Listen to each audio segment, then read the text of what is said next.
Hello everybody, welcome to Do All the Things, the GDQ Hotfix show all about Herm's experience and completionist categories in general. I'm your host, Mr. Arnsworth Shasta, and unfortunately I had some technical difficulties with one of my runners, so I'll be filling today with Metroid Fusion 100%. And it's a run I've done a good amount of times in the past. I've 142 in this category. It's I'm kind of high level at this game, but yeah, we're gonna do that tonight. That is the plan here. Afterwards, we got Super Monkey Ball 2, Story Mode all levels plus Master all levels. That's gonna be a banger there, trust me. With Helix as well. Host Parallel Universe after this too. Shouts to Helix for wanting to run my show as well. So awesome, honestly. Very excited for both of those. I'm excited to run this, of course, but also a little nervous because yeah, that's just how it goes, nature of it. But I say, personally, let's get into the run. So let's do it. Copy that file over, bada bing, bada boom. Oops, it's not where I didn't want to start right then. Sometimes, that's right. If you have the Metroid on the title screen like this, then it has like an extra menu for selecting difficulty. I didn't have that for this file copied over. That's what threw me off there. There we go. That being said, I say let's do the thing. 3, 2, 1, bam. All right. So Metroid Fusion for Nintendo Game Boy Advance. One of my favorite games of all time. I think it's just personally it's like top 10 for me easily. I love it's the game that made me fall in love with the Metroid series as a kid. I absolutely adore it. It's so good. Big fan personally. For now though, we have one of the hardest tricks in the run right at the gates. It's called the climb. Let's see if I can do the thing. Easy as that every time. You do it at the very start, becomes second nature, but it's still very easy to fail, say at least. Just a bunch of wall jumps in a row like that. Very nice. But yeah, so I guess a little bit of plot of this game. Samus is on the BSL, the Biologic Space Laboratories, and investigating what happened here, because everyone just kind of gone, you know? What happened there? Trying to figure that out. There's a bunch of all these ex-parasites got out and got loose, and they kind of took everyone out. It's very unfortunate. We're trying to figure out what's going on with that. Basically, that's what's going on here. I'm using a Game Boy Advance SP as a controller on a real GameCube with Game Boy Player on the bottom of it. That's how I'm playing this game right here. Yo, treasure train incoming. Let's go. I can't get on that myself, honestly, because like there's a bunch of new hype train modes. Did y'all know that one? It's pretty cool. Y'all could get that. That's a thing. But yeah. Metroid Fusion as a Speedrun has a lot of really cool things to it. One of the unfortunate things is there's a lot of text smashing, because this game is a little more story-based than other Metroid games, which I personally love. Nice, got the wall jumps there. Personally, I love that. Like, I think this game is just... I think the story is awesome in this. It's presented super well. Like, Adam as well, our computer friend, is just a great character. Samus also some great characterization too in the cutscenes, especially later on in the game. It's really good. He's like our one person we're talking to, and like a lot of the story is told through him, and like a lot of the emotions are told through him, and I think it's just done extremely well, honestly. It's done well in Metroid Dread as well, which y'all should play too if you haven't, especially if you love Metroid like I do. Metroid Dread, also just an absolutely fantastic game. For now, though, we're just going up to the very top here, get our first item, the missiles. We all know the missiles. Missiles are good. You do more damage with their beam, at least right now, until we get the charge beam, because charge beam is broken in this game. But yeah, that's how it goes. My more recent experience with this game is actually doing a randomizer for it a decent amount. The randomizer for this game is really cool. Very customizable. Even like using more default settings is just really fun, because it's just like so many different possibilities for what you can get, and you can spawn like different locations you want to, and all that good stuff. It's great. Yeah, I'm just glad Metroid 5 exists in the first place. Metroid Dread. Like, I'm glad just a sequel to, like, a follow-up to this game exists, because it's just, they knocked it out of the park with that one. They really did. My Japanese version, it's overall faster. It saves about 3 minutes on the text alone, because one, you can actually go through it a little faster, and two, there's less text overall. So it's about 3 minutes of time save over the course of the run. Doesn't save time otherwise. There's no like exclusive glitches or anything. In fact, the exclusive glitch for this run that does break it, or excuse me, for this game that does break it, is on the English version. That's the And that's what's it called again? It's like memory corruption. That's what it's called. Memory corruption allows you to get to the end of the game from like about 40 minutes into the run. Essentially a wrong warp, but it's really just going to the last flag, turning the game into thinking you're on the last flag of the entire run. Here's the first eye door. Eye doors are random. It's how many beams they do is completely random. It's between 0 and 4 before they open up, allowing me to hit them like this. I think it was like 4. I've not been counting too much. I think it was like 4 or 5 beams. Unfortunate luck.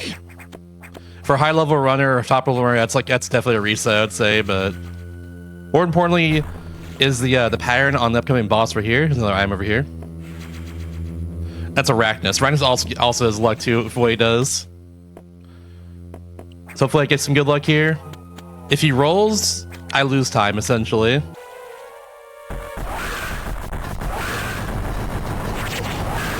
He did not roll. Love to see it. Oh, okay, that's fine. I'll take that. All right, so for those Corex fights, after you defeat a boss, a Corex comes out, which has the item they give you, essentially. In our case, this is a morph ball right here. Of course, you go very tiny. On the ground, you start running around. You know what the morph ball is. If you know Metroid, you know what the morph ball. I don't need to explain what the morph ball is. But yeah. So the Corex fights are interesting. I did in that fight. Can I get that, please? There we go. Thank you. I did in that fight. It's called a double missile, where I shot 2 missiles on the and hit the Corex in the same frame. If I do that, it does double damage to them instead of doing you know, 1 hit and then he moves around for 3 seconds while being invincible. It just, you know, it skips the whole cycle of being invincible for like 3 seconds. Overall, and the more you get of that throughout the entire run, the more time you save. There's steps to do that with like each type of missile you get. The more missiles you get, or the more different types of missiles you get, the harder it actually becomes because the missiles start coming out slower. Actually, no, come out faster from your missile launcher. So it's very tricky. You gotta really know what you're doing when it comes to that one.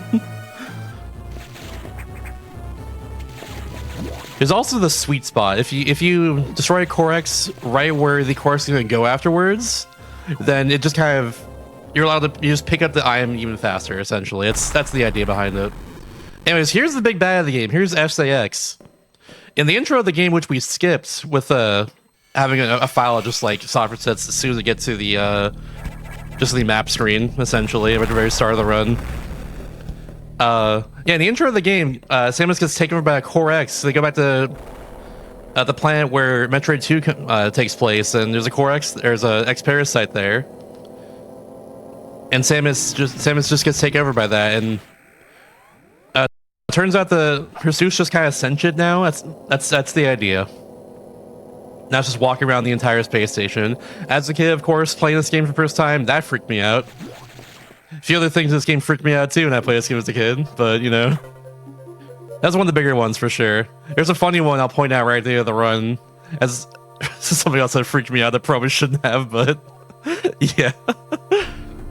Like, this is the type of game I played when I was younger, where like I straight up told people not to play this game because it was scary, and fast forward to now, where it's one of my favorite games ever made. And I think me enjoying horror does help does like kind of spawn a bit from this game existing, so I don't know. Just how it be. Still can't watch horror movies too well though. Anyways. We're now in Sector 1. Sector 1, we gotta destroy all 5 of the atmosphere stabilizers here in order to be able to advance through each room. That's what we'll be doing. Our next item I'm gonna get is in this next room though. Hopefully I can do this pretty well.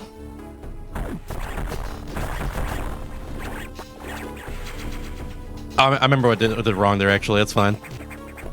All good. So I still got the E-Tank there. That's the important thing. Now let's go straight to where the boss is. No more items again in this area until way later. As one thing about this run is that it is 100%. We are going to be going through and getting every item. There are exactly 100 items in the entire game. A lot of upgrades again and stuff. That guy just sniped my last missile. That's unfortunate. But we're getting stuff along the way here. There will be a cleanup section later on in the run to get everything else, but for now, there are a few items that are fast to get currently, so that's what we're doing. Also in this sector, you ideally don't get hit here, because if you get hits, you are very, very unlikely to actually get a green X like I got right there, but I got mostly yells up to now from destroying enemies. And of course you want as many misses as you can. In 8% run, you actually wouldn't get one of the miss things I got in the main deck, funnily enough. So that's especially important to not get hurt during 8%, but here I'm fine. Though I say that I'm at 4 missiles, which I need 3 for the eye door, so thank you. Okay, cool. I'll do that too. Yeah, okay, that worked out. There we go. We got 7. We're good. Nothing to worry about. Nothing to worry about at all. It's all good.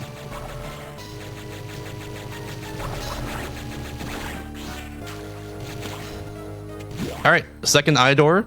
After this boss fight, we actually can one-hit kill the eye door, so I have to worry about as much luck from these things. Because you get the charge beam after this. You know what's called a standing double missile on these eye doors? I've never been good at it though. I've never been consistent at it, so I'm not expecting to get it, but always at least try for it on these eye doors.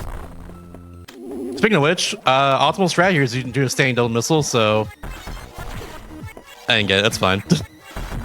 Like I said, I don't expect to ever get it, but it's okay. Still, might as well still go for it. It's one of those things. There we go. He's got a sweet spot out of that. That's all good. And there we go. Now I got charge beam. Charge beam is pretty nice. It's very broken in this game in particular. Charge beam has 3 hitboxes to it. It has a top and bottom hitbox. It's like a flare hitbox, is what we call it. And then it has the actual beam itself in the middle of it. And it is so good for that. It does, like, all that is just individual damage, like has individual damage values to it. It's just, it does so much damage. It's ridiculous. And hello gamers, hello. We can get our last atmosphere stabilizer right here, and then we're gonna move on. See if I, oh, that's right. It is a little wrong, but it's okay. We got there. There we go. I do like get hit on the enemy down there to set up for that little damage boost, but it's no big deal. Yeah, we're just gonna get out of here now. We're down to sector 1. We did what we came out here to do, and we're just gonna go. I think in the meantime, I'm asking a question in chat real quickly. So I've had this show here do all the things for a couple of years now. I've had many different runs on it over the years. In general, friends been watching me for the last couple of years. First off, thank you very much. Y'all are awesome. Second, what's been some of your favorite runs you've seen on this show in the past? What are some of the coolest runs you have recalled seeing on this show? Maybe even just on Hotfix in general. Like, just let me know for sure. Personally, it's like having an earlier one I had on my show, but like it was awesome that I got this in the first place. I had in Prison Shadow running Super Smash Bros. 64, like all characters on normal difficulty, which is so cool because that's really hard to do on normal in particular.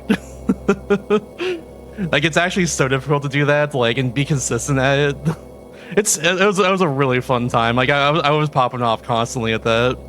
Also, Scribblenauts all levels was a great one too. Like shout out to Sobeja for running that game in the first place. That will someday get into mainline GDQ if he keeps submitting it. I swear. That is a run that everyone needs to see eventually. It is a showstopper run because of how broken and how cool it is. It's so cool. It's faster later, yeah. If you see any items that I don't get now, is just know it's faster during cleanup or during a layer visit that sector. Trust me on that one. I actually have like all the items I need for each segment of this run on my splits, funny enough. Just make sure I'm always on routes.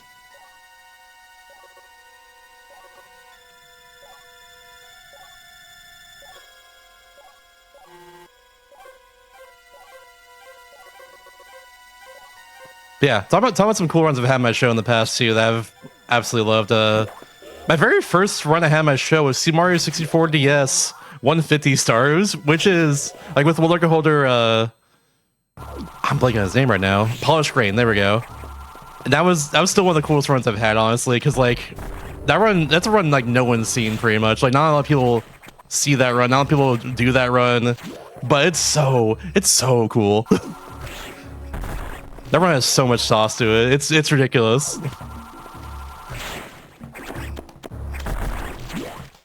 A lot of out of bounds clips, a lot of like individual glitches in like different parts of the game, and then on top of that, just incredibly smooth movements using a control scheme a lot of people didn't either bounce off of or like kind of dig. It's one of those things. It's pretty cool.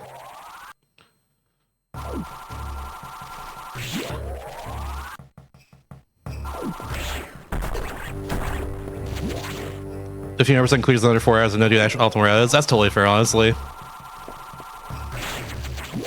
Well, let me show you in this run, honestly. My route thing is like, it might be the optimal routes, it might be like something else that the roller holder C-Sky W does. Forgot to charge a beam through there. Might be something else that's like slightly different because his execution is just superb, like incredible, honestly. It's unreal in a way. But yeah. So that Fusion Mission boxes way few years ago. As a kid, my parents, when they got me a new GBA game or anything like that, they just like always threw away the boxes. Same with the GameCube games too. I don't know why, but I don't have a lot of GameCube game boxes or like GBA boxes because of that. Or Game Boy Color for that matter. I have the manuals though. Still the manuals, honestly, but like yeah, unfortunate there. Because they're so cool. It's hard to hit those Zoras while going through. While they're going towards me. Zoras being those red larva things you see in there. Very hard to hit them while they're going towards me. If they're going away from me, it's a little easier to hit them though. Just a bigger frame window to actually get the thing there, essentially. Also, you have bombs now. Bombs are you can't really bomb jump in this game because bombs explode too slowly, but you can at least use them. They still explode.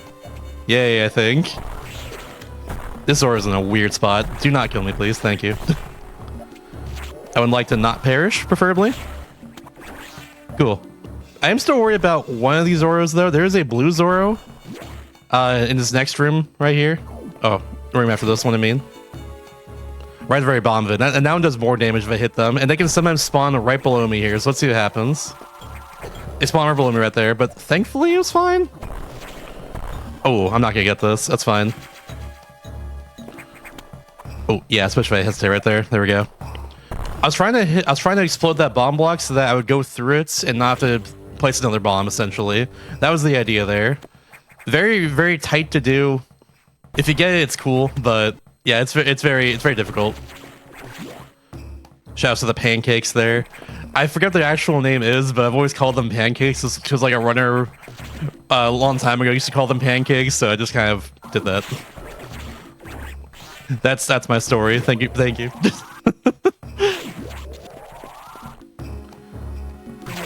All right. Now our final item of this segment here. Just 1 second. Nice. Got the swag missile right through the ouch right there. That's their actual name. Their name is actually just ouch. It's great. Like OWTCH. That was perfect luck there. The eye door immediately opened up. All right, so guess number between 3 and 12 in chat here for Zazabi. That is looking for number of extra jumps here. Guess number between 3 and 12. It's 1. There we go. Okay, so minimum 4 right now. 2. Ooh, hold on. It's 2. Minimum of 4 still. 3, 4, 5, 6. 6, all right. 6 is pretty good. Take a 6. We'll take that. Take a 6 for sure. I'm surprised to get that double, honestly, but I'll take it. Oh, literally. Or, well, yeah, literally. That's fine. Cool. And we got high jump and morph ball jump. All in one. No one chat gets 6. Everyone gets 7. Which honestly, that's fair. My practice run earlier today did get 7 jumps there. That's totally fair, honestly. 7's pretty average, I'd say. 11, I've gotten, I think, once before. You don't want that, though. All right, we're going to do safety save here. I almost forgot to do this. Because we're going to do what's called SAX skip. The SAX can be skipped entirely right here. And that's pretty awesome. Normally you have to wait in this segment for SAX to go by. But in 100%, you have you have enough health to just go through them if done correctly here. You just do this. They, unfortunately... Alright, well, we gotta do the thing the risky way now, I guess. Thank you, SX. Very cool.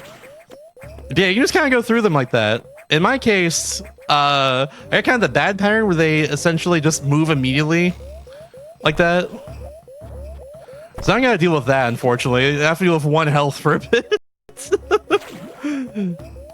Here we go. Let's not die to this guy. Ooh, we died to that guy. Good thing I saved, by the way.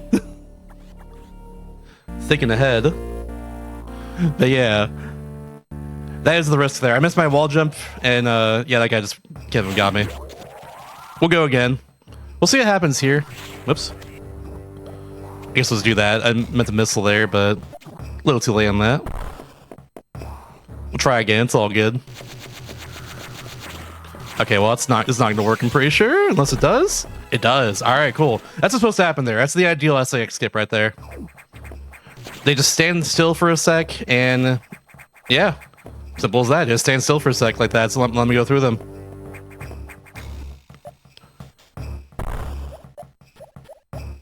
Would have been hyped though if I got through there with 1 health. Their missile can't completely one-hit kill me, even though it does more damage than the amount of tanks that I currently have. It cannot like one-hit kill me or anything, but you know, would have been hyped if I got through there with 1 health and then recharged up here and been fine. All good though. I've done that plenty of times before where I've gone through there with 1 health, but it's always very risky. You know what? I'm gonna still be a little safe here anyways, because you know, showcase.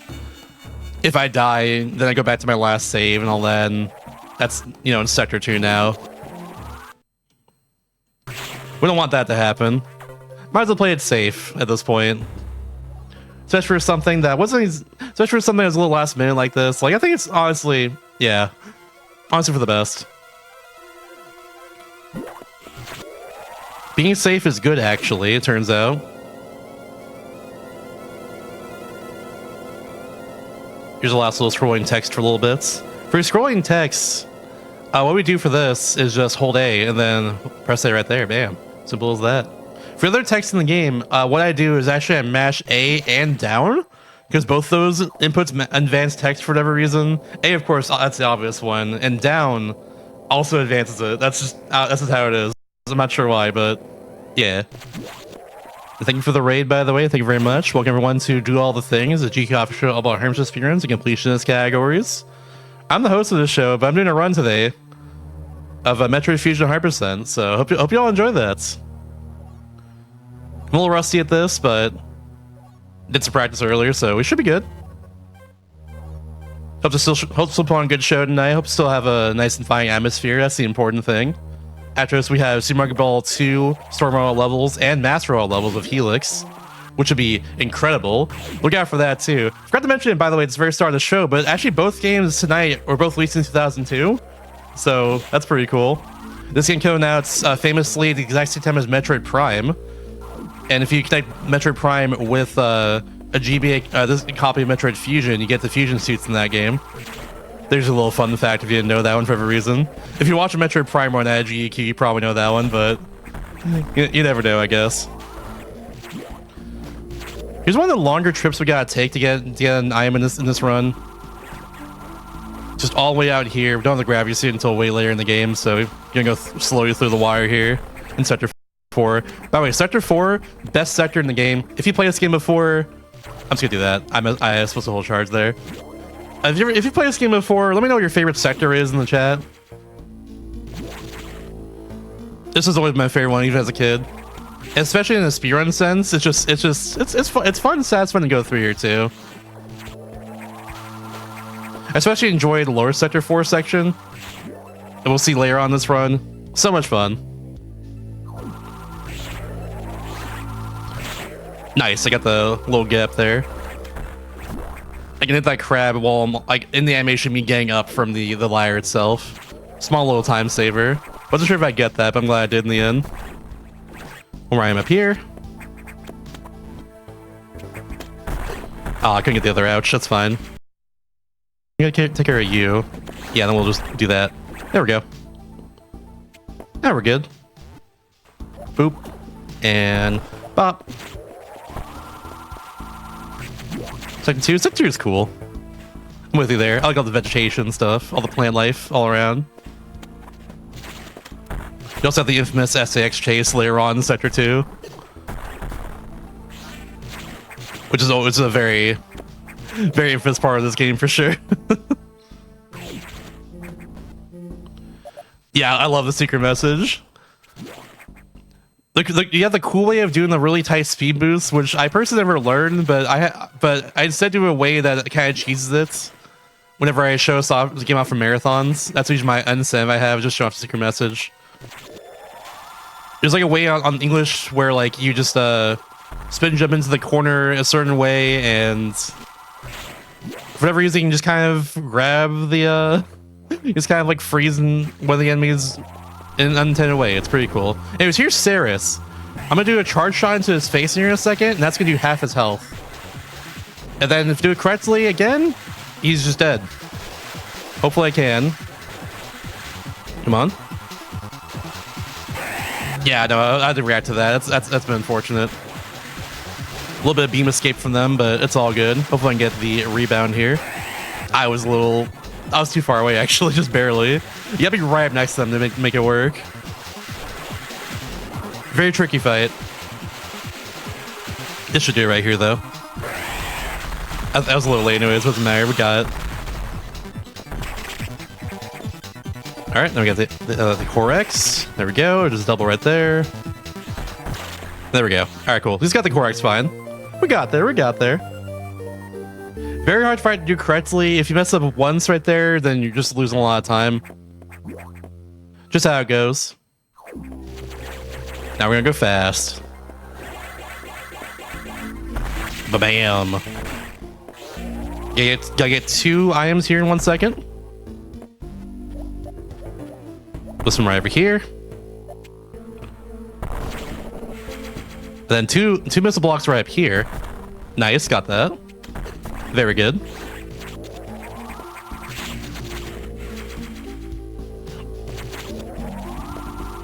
Do a little bit of cleanup in Sector 4 on the way out of here. We have to lower the water level first, so gotta take care of that, of course.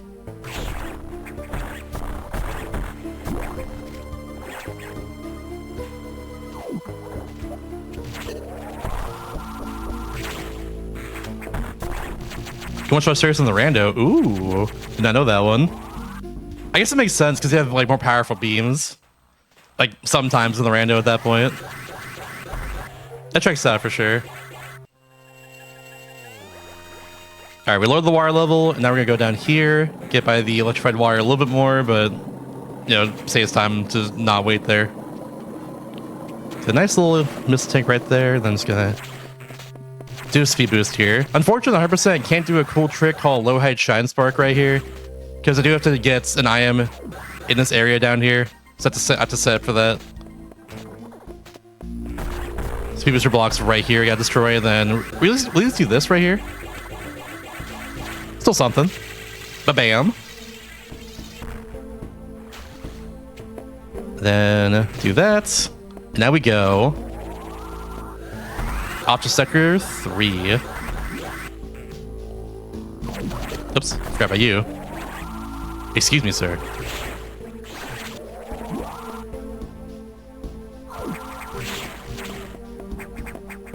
Plasma beam for sure would destroy Ceres. That's all I know.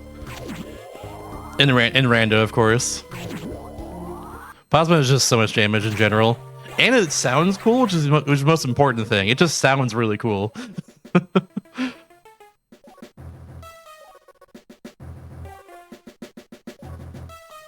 All right, now off to Sector 3. Gotta get our super missiles, which we're gonna have for not enough time, in my opinion. I wish we had super missiles for a little longer in this game, but it's all good. We work around it. No big deal. While I'm going to Sector 3 right now, I'm just going to read off a quick announcement here. Y'all know about Summer Games Done Quick? Y'all know what's happening? It'll be live in Minneapolis, Minnesota from July 5th through 11th. Visit gq.gg to learn more or register for the events. You can also check out the schedule at gq.gg/schedule as well. And I was actually on here just the other night with running Kirby Forgotten Land Starcross World. They're talking about something Kirby runs on the GDQ schedule. You know, like Kirby Nightmare Dreamland, the 8% race, or which can be upgraded to 100% by the way, between Mossy Claws and Music Quill. That you don't want to miss that. It's early in the morning, but get up for that run. Trust me. There's also like Kirby's Dreamland 2 Rick percents, which is a very impressive run too, considering you're not supposed to be on the ground the whole time while playing that game. And yeah, we kind of have to be that way with Rick, you know. And then of course Kirby Air Riders, Air Ride all tracks with Blue Candy, also be a great time too. Beyond that, I think Metroid Dread's also in GDQ. I forget. I'm pretty sure that's the Metroid game this time around. I think Hobbit's the one running that, I want to say. That'd be also be fantastic, to say the least. Love me some Dread. Actually, love me some Dread. Oh my god. I'm so glad it can exist in the first place. Dread Metroid Dread was originally supposed to be a DS game, and then it got delayed for so long. A lot of things happened in the background to make it to the point where it finally came out on the Nintendo Switch in 2021. It was supposed to be a game on the DS, like so long ago. Like it was in planning for like 15 years or so. Then it finally came out. Even like theorized being on the Wii U at some point. Absolutely ridiculous. I love it. Dread's incredible. What a great game. I'm just glad it exists more than anything else. I didn't think that game would exist, honestly, for so long. It's just rumored for forever, you know. Also, there's the missile tank there. It was infamously not able to be skipped for a long time. We call them Bob. Shoutouts, Bob. Metroid 6 in 2040. We'll see. Hopefully someday we get Metroid 6. Here's what they could do with the series from here on out.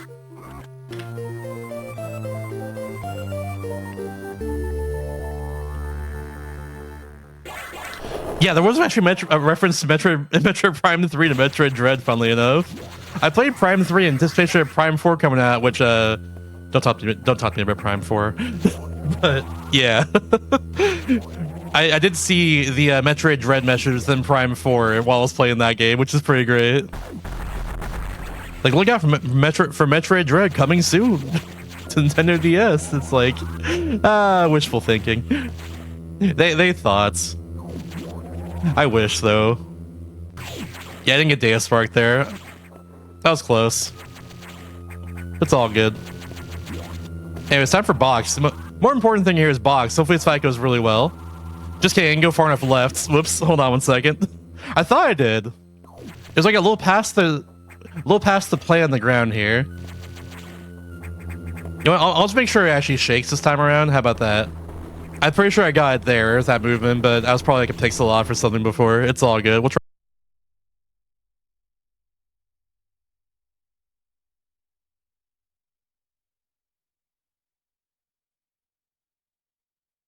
Takes a lot for something before. It's all good. We'll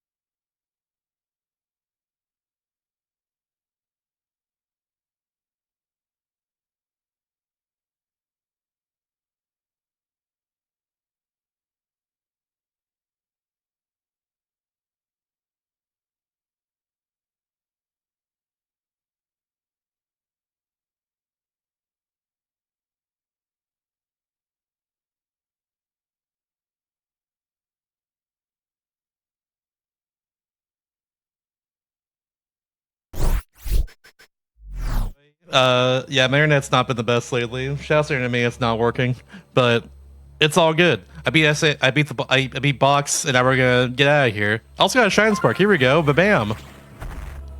Oh, I forgot the countdown. Yeah, we're going right now. We are going, and we're going on Sector 3 as well. On to Sector 6. Also one of my favorite sectors of the entire game. Absolutely love it.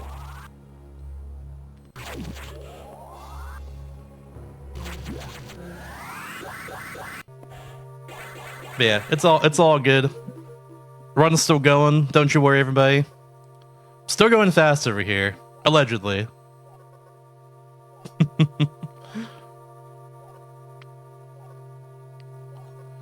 Yeah, Prime 4 is not my favorite either, unfortunately. It's unfortunate. The game is just troubled by so much by its developments, being as fragmented as it was in the end. From what I heard, it was like Bandai Namco, like a lot of their development for like the 2 years they're working on the game, like they couldn't really like undo a lot of that, and like this whole structure of the game was built around what Bandai Namco did in the end, with like open world stuff, and yeah. In the end, game just suffered a lot more than it should have because of that, but it is what it is. Is Power Line expansion? No, it did not. Okay, later, it's fine. You are silly, making me worry for no reason. When I'm array rusty, it's fine, don't worry about it. We get dirt cleanup. Straight up, like in that cleanup segment in Sector 3, we get 13 of the expansions in that area. It's ridiculous. We get straight up 13 of them, according to my splits at least. So look forward to that later on. We're gonna get so many items back there. We can get 1/8 of the items in the entire game in that cleanup section of Sector 3 later on. Meantime, we gotta deal with these delicious blue raspberry flavored X parasites here, which do 80 damage to me if they hurt me. So gotta be aware of that one. If I get hurt 4 times or 5 times right here, I'm dead. Oh no. Samus will, in fact, explode. Oh heck, oh frick, oh gosh. That thing is too low. That's fine for this. There's a bomb block right there. I got blow up, and it says blow up later on if I blow up now.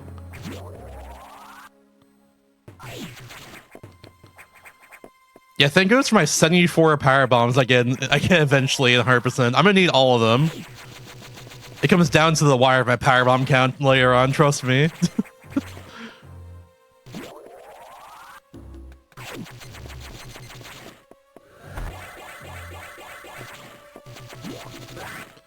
Alright, just save a Shine Spark here, this bomb right there. And then, yeah, it kind of just blows up during the cutscene of us getting the actual E-Tank there. It's pretty cool. Should work. Yep.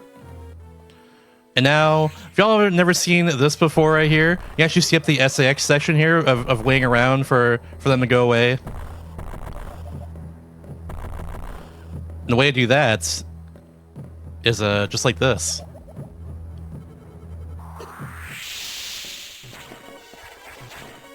Just like that. You start moving just for a split second, then you shoot them in their legs, and then you just go. It just works. I'm down here, we gotta get real quick. I don't know why I shot that enemy there, but don't worry about it. Oops. It's a little sloppy, but it's fine. We're getting there. We'll do a little of that. And now it's on to the boss. Applesauce. This boss is it's very interesting. It's the giant Korax fights. If done correctly, I do 4 charge shots inside of them and they're dead. Anything can happen here. I'm mostly worried usually about the Korax right afterwards. There's no wall jumps you can do to set this up for the Korax themselves. That's someone has set for Devil Missile on the Koraxes in general is doing wall jumps. Yeah, yeah, there we go. Oh no. You're going below me now too. That's the worst part of this. Oh no. This is not how this goes ever for me. Oh no. Okay, we're just gonna do like this. But here we go. At least if I get some double here, I'm satisfied still. There we go, we got one. I think I barely missed that one, but I'll try again. There we go. I got it first. I got it that time. That's all good. Cool. Alrighty. Now we got the mustard suits.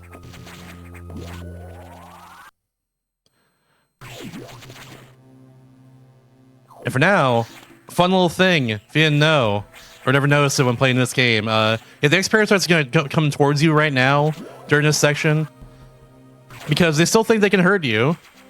Turns out you have the various suit. Now you're not hurt by them anymore.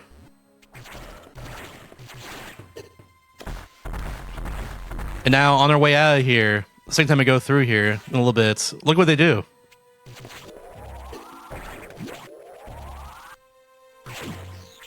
Now it's gonna go away from you, just like that. They're adapting. They're now we're the apex predator as opposed to them.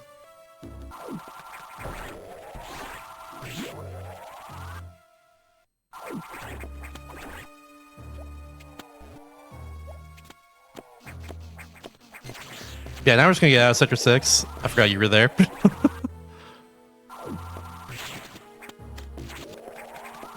There's some shots I do in this run that I kind of just do because sometimes an enemy will appear like in certain spots. Like it's just random where they appear sometimes. Just trying to cover my ground, basically. That's for later. This puffer's in a bad spot. Oh, I get that earlier. Nice. I did get the bomb blocker there earlier. Nice. Good stuff. Missed that jump. Hard to get that jump though. It's literally frame perfect, I'm pretty sure. Yeah, it's so cool. It's such a tiny detail that I love the developer just like took account for, you know? It's fantastic. I love it so much.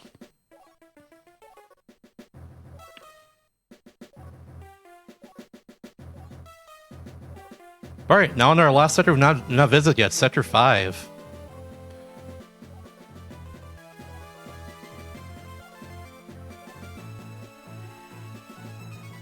Let's go. While we're going to Sector 5, I'm just going to tell y'all that Games Are Quick is hiring right now. If you have experience in broadcast production, apply to be head of interstitial directors for mainline events by June 7th, which is very soon, only a couple days from now. Learn more about the position and apply at gdq.gg/jobs. Go do that. I'll talk about Miscap's your favorite GBA game. I think this one's my favorite. Oh, no, it's not true. Martin Luigi's Superhero Saga is my favorite GBA game. This one's very close, though. I'm comparing like two top 10 games for me right now between Superhero Saga and this game. Superhero Saga is my favorite GBA game. This is like also top 10, also amazing. It's also just one of my favorite games ever.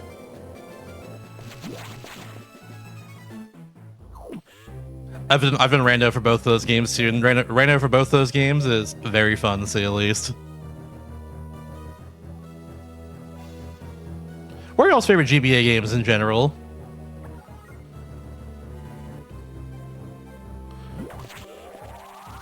I also love Minish Cap as well. Minish Cap is the first Zelda game I beat as a kid. Also a game I absolutely adore too. My favorite Zelda now is Spirit Tracks though, but like Minish Cap's probably number 2, honestly. This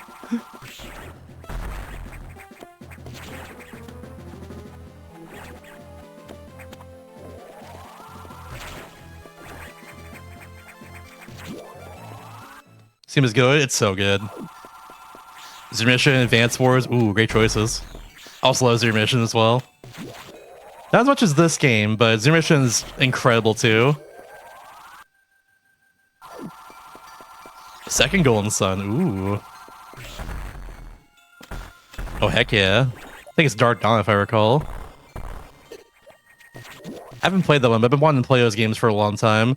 I did play, like... No, Dark Dawn's the DS one, that's right. I think. Either way, I played whatever one's on DS for my DS completion project, DS Destruction. And I had a lot of fun with it. A lot of fun mechanics to that game, but it was kind of like really easy because of those mechanics. But it was still really cool. Absolutely great. Such a great game. Fire Emblem, hell yeah. Aria of Sorrow, that's also a great one too. I also played that game a couple years ago for the first time. Great game. Very, very fun. Nightmare Dreamland. Amazing Mirror as well. Amazing Mirror is also so good. I love Amazing Mirror. Nightmare Dreamland definitely one of my favorite ones growing up though. That's for sure.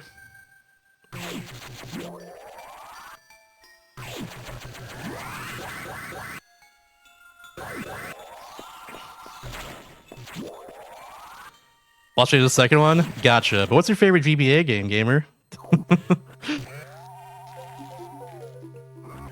Submission, Fusion, Mega Man Zero. Ooh, and Battle Network. Yes, great, great, very good. Yes, please. Honestly, great choices for that one. Mega Man Zero 3 is a game that really surprised me a lot for my DS project. I played through all the Zero collection, has every Mega Man Zero game in there, of course. You can probably imagine.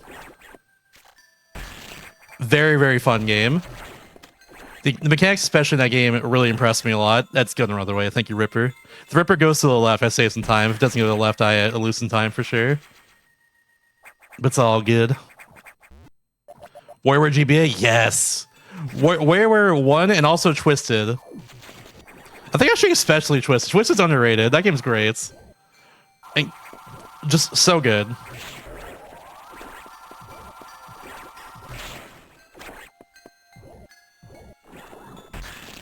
Yeah, Mega Man Zero is awesome. Not the first one. The first one's not very good, but 2, 3, 4, pretty great, especially 3.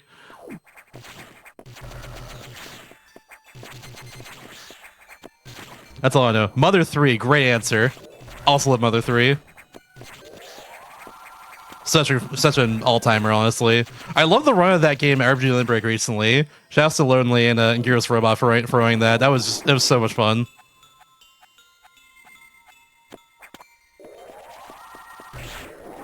Hypnotic Scheme was alright, it's true. Heck yeah. Alright, now it's time for the emergency section here. Here we go. There's a Metroid Fusion tradition to spam, or at least post at least once, because I'm not sure if the Alamod will like it too much, but at least post a emergency and Franker Z at least once in chats throughout this whole section here. It is a Metroid Fusion tradition to do so. So you gotta do it, chat. Post all caps, emergency and Franker Z, like the emotes. Like the funny dog face, no space. If with 3 or 4, you're gonna love it, Soul. It's fantastic. I actually never played Battle Network before, though. Battle Network is really cool. But I've never touched the series, unfortunately. Someday we'll get the Battle Network collection and play through some of them, though. That's for sure. Yeah, do what Soul and Murby are doing in chat, basically. You have my express permission. At least post it once. You don't do it more than once, because I'm pretty sure Alma won't like that, but at least post it once. It's tradition. Gotta get to the end of this section, though, and destroy the scientist right at the end. Who's, in fact, not our friend.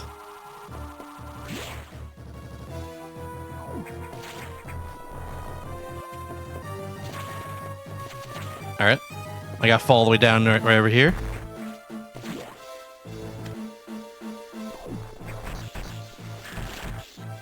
Nice, good fall there too. A better title music's jam. I only have heard that, but I've heard the ones for Star Force before, and that title music is really good. I'm not sure if it's the same or not, but it's great. Very memorable to say the least. Oop. Let's try that again. There we go.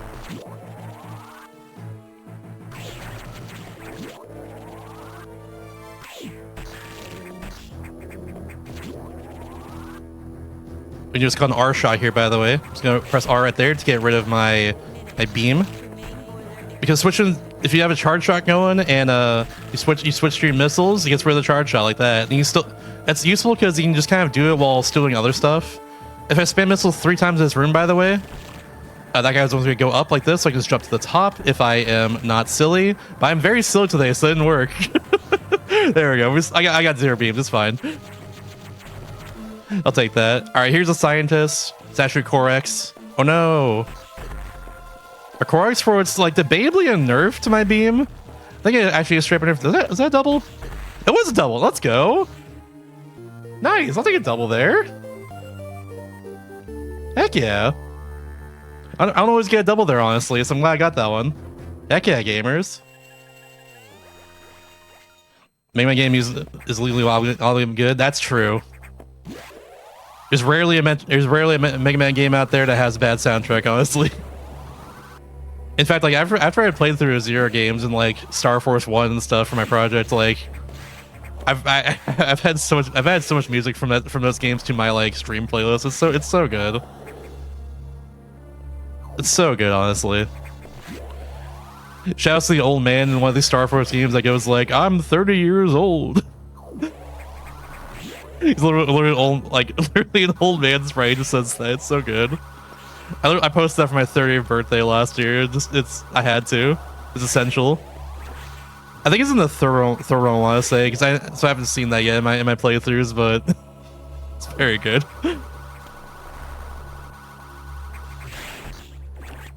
Oh, I didn't get the freeze there. That's fine. You're kind of an old school strat for this section, but it's all good. Now we're done with the emergency section, so we're gonna get out of here and kind of have a little bit of a lull on the run for a bit. Funnily enough, this is kind of the like relaxation section in a way, is what we're gonna call it, I guess. We're just gonna get out of here, and then we're gonna do a segment that's not too bad, honestly, and then go back down to Sector 5 afterwards, and it's very calm for a bit. The calm after the storm of, you know, worrying about whether or not the station's gonna explode. Pretty important thing, I would say. As an edit, damn, unfortunate. Would've been funny though.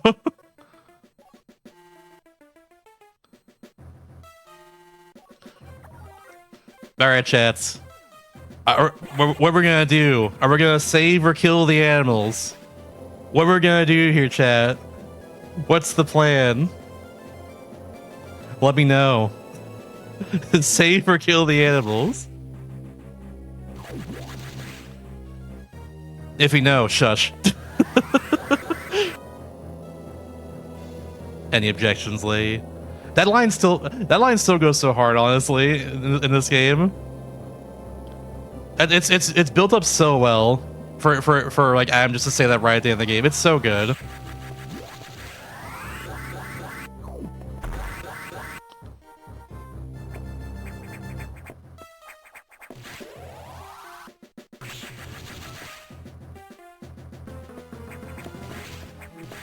And right up there. Damn. Oh, didn't do that. It's fine. I'm gonna try and go for a harder strat here to get up here. We'll see what happens. Let the X handle them. I like the answer. I'm gonna go for this. If it doesn't work, it's fine. Ah, literally, yeah, it's fine. Let's do like this. No big deal. I was trying to like do a short wall jump to freeze them. They get clipped up there, so I can like then get the other one that's spawning at the time. That was the idea. It looked really cool, but it's very tight. Anyways, you said save the animals. Congratulations, you've played this game before. You know. You know ball, it turns out. Yeah, because, yeah, it's save the animals. This is what's what we gotta do here. You can't do anything else. Fun fact, though, it is random how long it takes for all the animals to come out of this cage right here. And they'll be doing just fine. I gotta be down because I want it all. Anyways, enough killers posting. Yeah. It is random how long it takes for them to get out of there, which does affect this split I'm doing right here, this segment.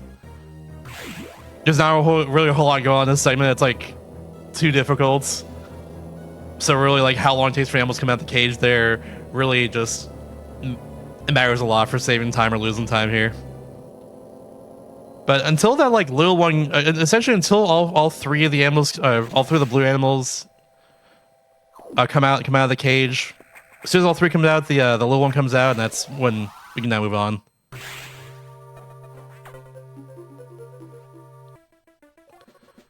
Yeah, now we got to get power bombs down in Sector 5. That's what Adam wants us to do next. And we are wise not to disobey Adam, that's for sure. He's our friend. We love Adam. Good old Adam Malkovich.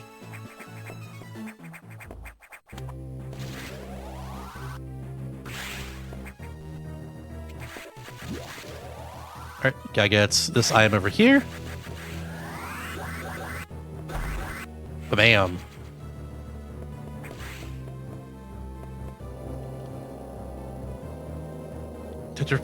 Metroid save how the fusion get a different ending. Now that would be wild. If that was possible, that'd be wild.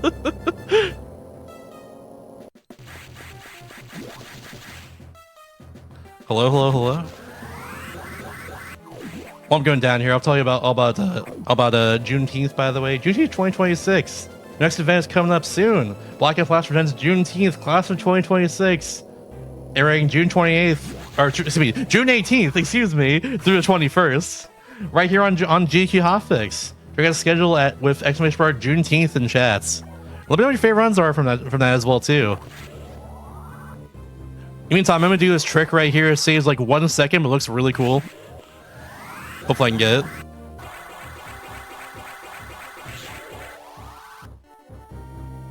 There we go. Simple as that. It looks really cool. I say it's like 1 second, if that.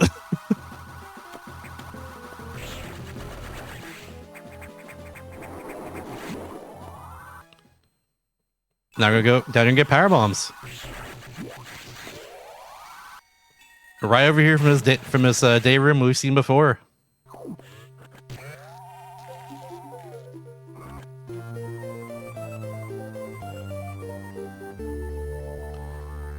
All right, we gotta get 6 items on the way back to our ship now. That is our plan. Let's see if I can get this. Oh, that was so cool if I got that. That was really close. I had something like that in my practice run earlier. And it was really cool. Oh, I can't actually get that. Oh no. There we go. Okay, cool. We got back there. What I did, by the way, with my beam a second ago, is called jump extend. It's in tech in this game. Allows me to go a little further horizontally with my jump, just by like spamming A and B back and forth real quick. I would have been over there without doing that at that point.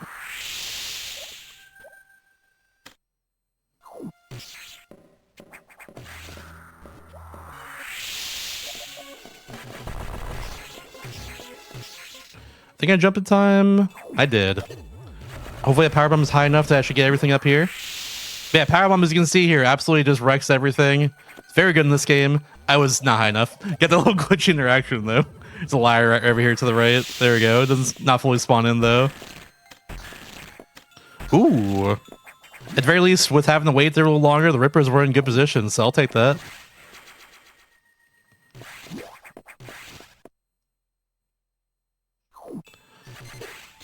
Not there though, not in good positions right there. Inactive Fusion Hunter Runner switch to Rucker right now. I know JRP is always doing runs of like the GBA Metroids, JRP 2234. I've had him on the show doing this run actually, funnily enough, in the past. Shout out to him for doing that, considering he was up for like 9 in the morning, I think, or 8 in the morning or something in Australia time to do that. He's like second place in that run, I think, second or third. I want to say, just off the top of my head. Others I'm not sure, honestly. And there's always people running this game, though. Or if not running it, they're doing like randomizers for it, which is also very fun to watch, too. Yeah, maybe Monkey is. Yeah, Monkey SMB. I'm not sure, though.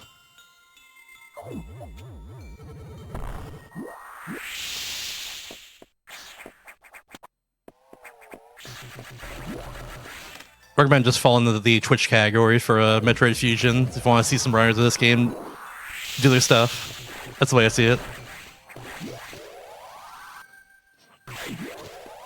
Also, might notice there's an item in this room I've passed by twice now. We get there during cleanup later. Don't worry about it. It's a little faster to get during cleanup.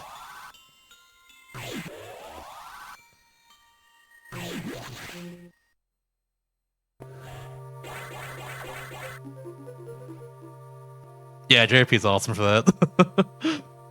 We love JRP.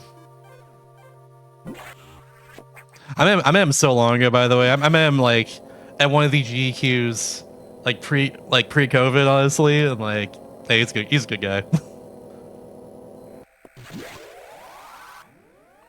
Thank you for the Google. Appreciate it. All right, about to get to the ship here in just a little bit, about a minute from now. When we get there, we're gonna take a quick break when that happens. After the ship segment, though, is the hypest parts of the run, I would say. Essentially, the run becomes kind of a boss rush once you get past the ship here, and it's like for a while. And then after that's cleanup. After the boss rush is done, It's so cool. Oh, I forgot to do that. Forgot we're getting this item right here. Almost forgot this one. This would have been bad to forget, honestly. This item's so far out of the way if you don't get it now. Pretty sure I'm on route still for this. Which is good considering this run so short notice for me. But yeah. And of course, item right there. And 80% you just go through a speed booster blocks with no problem at all. But yeah.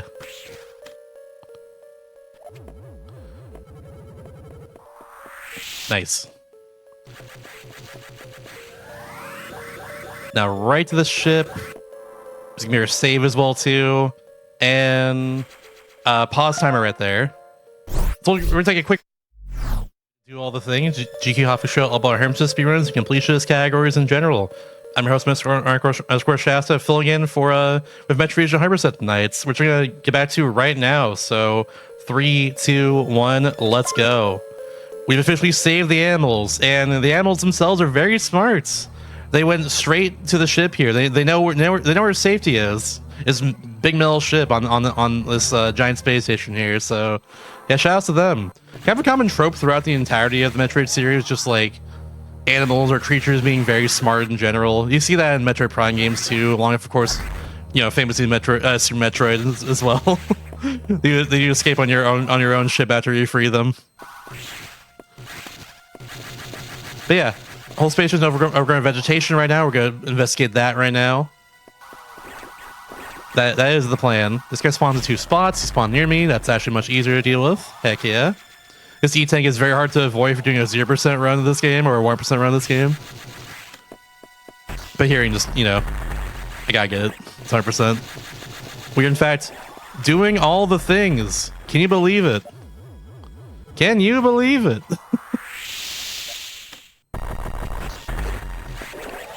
Like, always gets me with his little hand lasers. Unfortunate. I'll come up here though is one of my favorite bosses of the entire game. It's the Yakuza. This giant spider is very cool to fight, but it's because of the second phase move around completely randomly. It's really cool to see. Also right here I'm just gonna shoot upwards a bunch. He's spawning at the very top of the screen right now, shooting those fire at me. And now I can do this, match back and forth to get his grab even faster, therefore advancing the phase even faster. I'm getting bad luck right now though. It might be a 4 rounds. It's a 3 round. Okay, there we go. You do it up to 4 times right there. That's called a 4-round Yakuza at that point, which is the worst possible luck. But I got the second worst possible luck, and that's fine too. Very rare to get a 1-round Yakuza, honestly. When you do, it's like Christmas. I'm missing everything right now. This is all reaction right here. Hardest part of the fight, but it's also the coolest part of the fight in my opinion.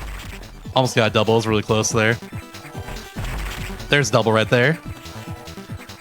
Nice little 3-second time saver on each Core X5 if you get a double missile on them. Hanging a missile on the same frame. And thank you for the raid. Welcome everybody to do all the things. This is a Hotfix show all about Hearts experience, completionist categories in general. I'm both your host and your rare tonight, Mr. Shasta, doing Metroid Fusion 100%. Hope y'all enjoy the run. Welcome in, y'all. Heck yeah. After this, we also have Super Monkey Ball 2 story mode all levels plus master all levels of Helix, the showrunner from Parallel Universe, which is the show after mine. So yeah, stick around for that as well. For now, though, we're just going through Metroid Fusion 100%. I'm currently over halfway through the run at the moment. We're in the kind of the boss rush section in a way. There's no boss rush in this game. We're just gonna find a bunch of bosses in a row because it's how the structure of the game works. You know how it goes. One of the coolest parts of the run, in my opinion, is also, of course, this section that scared the crap out of me as a kid. I definitely died here a lot, the first time around, especially. I do remember that. Very vivid memory for me. Normally supposed to hide in the room to the left over there. They're gonna slowly walk in and then walk out of the room, trying to find you. But yeah, we know where to go, so we just kind of leave.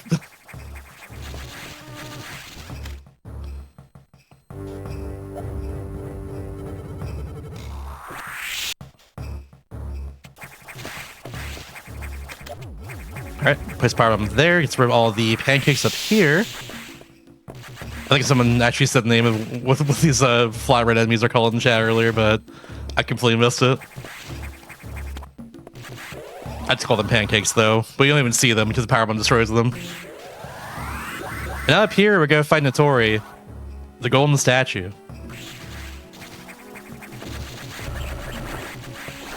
This giant gold vegetation, gold plant thing, who's making all the vegetation around here. Here's the source of it. If you stand this left platform, the flowers on the left do not actually hit you at all. They just like don't even go. They like don't even fire at all. Not sure why. Just barely out of their range, I guess, while still being in a good position. It's pretty wild. Yeah, there we go. I have plenty of missiles to work with there, so we're good there. In an 8% run, you get a lot of missiles in the first place just for his boss fight. Nice double missile there. Can I get another one? One more? No, one more. There we go. Good stuff. Optimal Core X fight right there. You love to see it. Good stuff. And now we got Plasma Beam. My favorite beam in the game because it sounds so cool. Shouts to the sound designer of this game in the first place.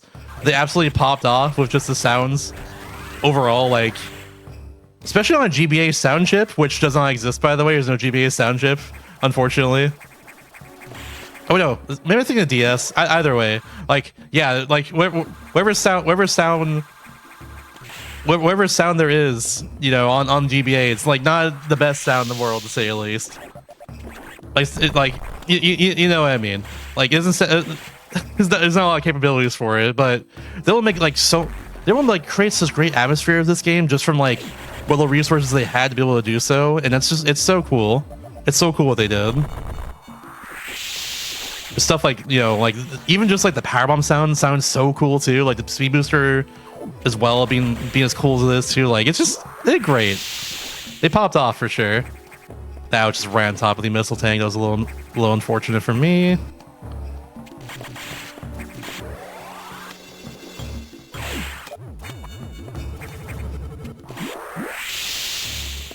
All right, yeah, just two items. Now we're just gonna get out of here. Now it's leave a clock.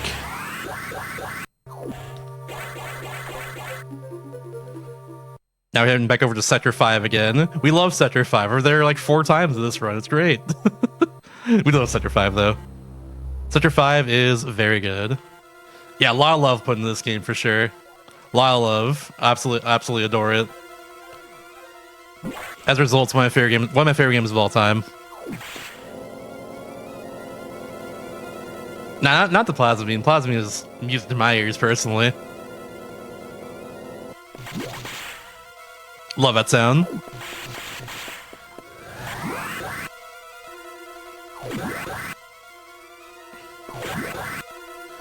Yeah, in the meantime, while we're going over here, I mentioned earlier, I've been doing this show for almost 3 years now at this point. I've had a lot of runs on my show over the years, but what are some runs y'all would like to see in my show eventually? What are some cool like harmful speedruns or like all levels, all bosses, all whatever type speedruns that you want to see in my show at some point down the line? What are some runs that you think would be really cool to have some people get on and just do? Now that I think about it, I've actually never had a 120-star run for Super Mario 64. I probably should get on that one of these days. Probably get someone to do that at some point. Oh, I forgot I could just do this. I was thinking about that tip earlier, but whee!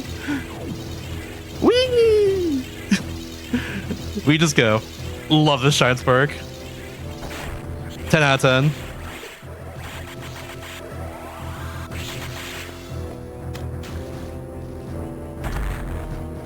Ten out of 10 Shine Spark right there. So good. Alternatively, where are some cool Harmison speedruns or like all levels, all bosses, all whatever like runs that you like watching in general? Let me know for sure.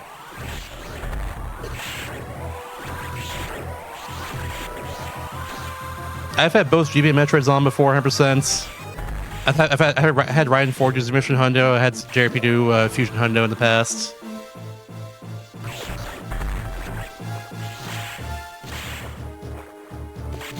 SMT, DTS, HMMB. Okay, so Shin Megami Tensei Digital Devil Saga 2. I don't know what the rest of that means. That's probably too long for my show, though. I only have a 3-hour window. But yeah. I mean, I would love to have that series on in general because I like that series. But yeah, I do enjoy SMT. I'm currently 60 hours, about to hit 60 hours for my playthrough of Devil Survivor. Should be able to test a Devil Survivor for DS for on my own channel. Shouts to DS Destruction and trying to beat every Nintendo DS game ever made. Very hard into it. Very far into it.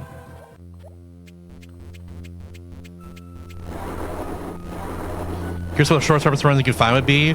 There is one game I'm not on, but what's been my show a while ago that is like has like a 10-minute 100% run. The Duranko Wonko, I think it's called. Also, here's Nightmare. Nightmare's such a cool fight. Yeah, it was like less than 10 minutes long for 100%. It's pretty wild. That's one of the shortest runs. I haven't on, but like, if I ever need like 10 minutes to fill in the show, then like that's kind of like in my back pockets. That sort of thing for me. Was it a GDQ 1.2? I think it was in a silly block. Also, slight flash and light warning right here. Very slight. He's in a good spot. It's not gonna flash for too long. There we go. Now we're good. Nice double right there. Okay, triple double. Nice. One more. Messed around, got a triple double. There we go. Good stuff. See how many runs you can do in your 3 hours? So here's a fun little thing I did one time. So I had Clubhouse Games win all games on one time with Kyrar, who's one color for that run, and she absolutely killed it there. But that game has 51 worldwide classics as advertised by it. On top of that, in that same show, also had Apollo doing what he called the Nintendo Power Hour, where I hadn't beat as many NES games, right? I think it was mostly NES games in the span of 1 hour, and in the end, we actually beat 74 games in total in that show, and that was one of the best. That was one of my favorite shows I've done, honestly.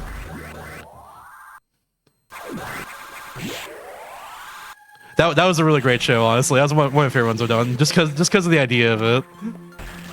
So technically, my show has the record for the most amount of games beaten in one GDQ Hotfix show, and I don't think it's gonna be beaten.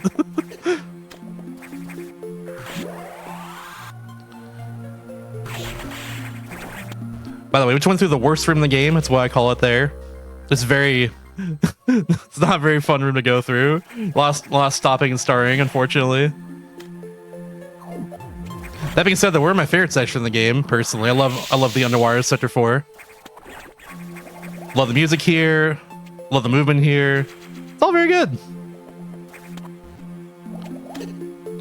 Yeah, Decent Chunk was actually just spent switching games, but mostly for the NES section. There's some games that like didn't work for him at first too, because like, yeah, NES carts are like 40 years old now at this point. But yeah, it was a lot of fun. That's the important thing. For Clubhouse 51, that's just built into the estimate. It's just built into the run for itself.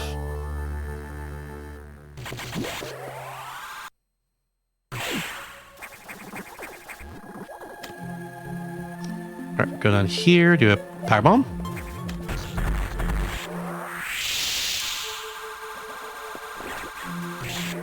Oh, I missed. There we go. Unfortunate miss right there.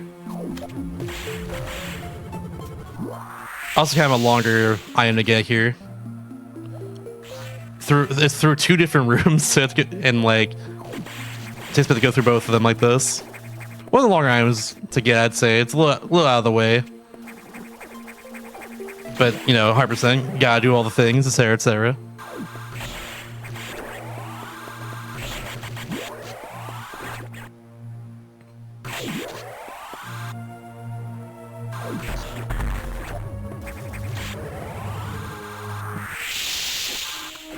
There's one down here. Yeah, one thing I've wanted to have, I've been trying to get a lot more on my show recently, was some PlayStation runs. I've realized that I've not had a lot of PlayStation runs in general over the course of my entire show's lifetime. And I've been trying to fix that. So like, I had Crash Bandicoot 3 Warped with High a couple months ago. It had a Ratchet & Clank 2 recently. It's also a really fun one too. We're gonna have some more down the line as well. I want to get some Spyro on at some point too. Really want to get some Spyro at some point. Like, that'd be so cool. Oh, cool trick here, by the way. Yes, short Science Park right there. Hopefully I can get this one here. Science Park's still going right now. Oh, wait. And got it. Nice. Very good. Science Park, my Science Park almost ran out during the middle of that. It's very tight to do that. Good stuff. Good stuff.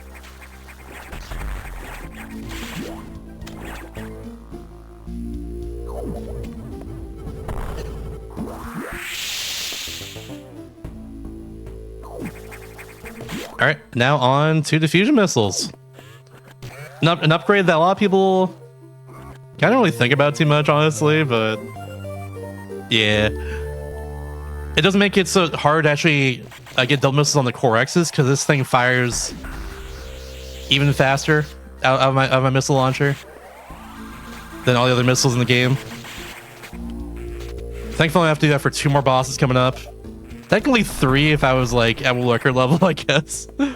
You can't get double missiles on the second box fights, which we're going to right now.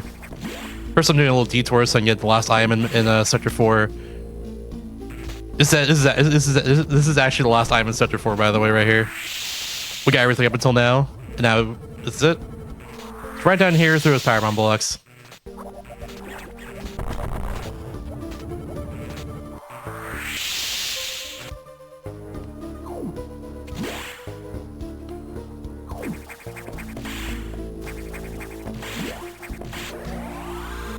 Now we go. Now it's leave the clock, y'all. Alrighty.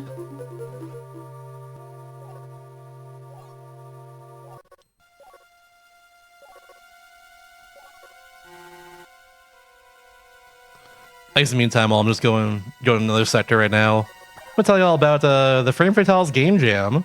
Frame Fatales, a community supporting women and femmes in speedrunning and gaming. They're hosting what's called Frame Jam, a game jam running June 5th through June 21st. So, you know, very. I think today's the 5th. Yeah, today's the 5th. Yeah, it's starting right now, actually. But yeah, it's running from June 5th to June 21st. With team building starting June 1st. Use !FF in chat to learn more about that. Heck yeah, gamers. But in the meantime, what are some of y'all's favorite games in the Metroid series here? This is personally my favorite, but it's followed up very closely by like Metroid Prime, like Metroid Dread as well. Like those are probably my favorites overall, but I've played like most games in this series at this point. Oops. Fell down an accident, but it's all good.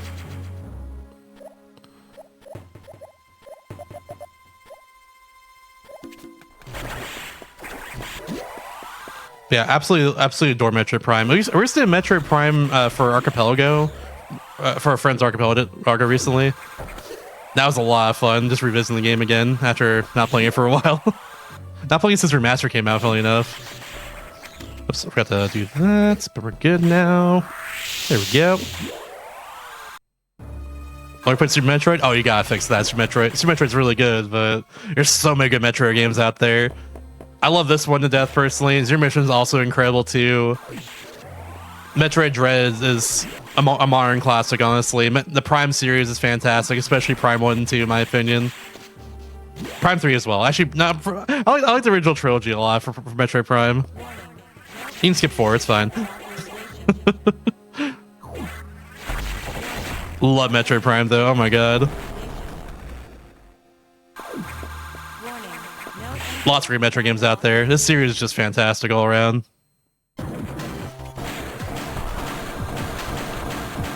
Here's the Xbox fight, by the way. That's what they call them. The X-Parasite box. It's fight by X-Parasite wasn't before. They just attacked me before in Sector 3. Now they're here fighting me. And that was a good fight. Nice. That went very well. Very clean. All 2 wins feel so good. They really do. They also feel very unique from each other too, which I also appreciate. Like you can't like go to Metroid and say it controls the exact same as like Fusion, Dread, Zero Mission, etc. That's just very untrue. Aaron's favorite is Federation Force. Federation Force is a fun game to play with others. That being said, good luck playing with others. Good luck playing the game with others in current year, unless you live in the same house as them.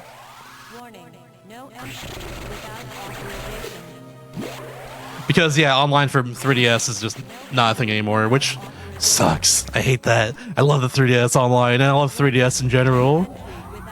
But it is what it is. Prime Pinball's cool too, though. I've learned from my DS project that pinball video games are exactly the best thing in the world, if we're not named Pokemon Pinball, honestly. For the most part, there's some exceptions, but like, if there's an adventure aspect to a pinball game, it's just gonna make the game worse. Because like failing in those games is just not fun, honestly. Also, fun fact: if you jump into this room, all three of the Metroids they spawn left side of the room instead of like all throughout it. Tiny little fun fact right there for you.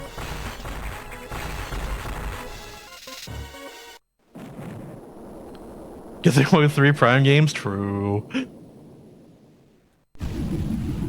You know, I'm trying to Sekiro, but I don't think you can finish one of these games. Nah, you got this. You got this. I believe. If you can beat Sekiro, it can definitely be a Metroid game. I believe in you. Depends on the Metroid game for sure, though. Are Prime Hunters more in Prime 2? I love Prime Hunters. I've run Prime Hunters twice now for mainline GDQs. That's my first GDQ run back in SGQ 2015 was Metroid Prime Hunters for Nintendo DS. I adore that game. It is such a broken video game in the best possible way. It's so good. Am I speedrun when? Maybe in the future. I gotta replay for DS Destruction first before I do consider speedrunning it, but like maybe down the line that'd be a lot of fun. I don't know. There is a whole mode to that.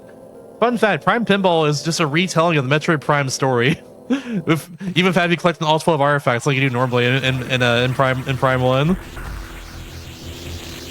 Even and find like Metroid Prime themselves right at the end.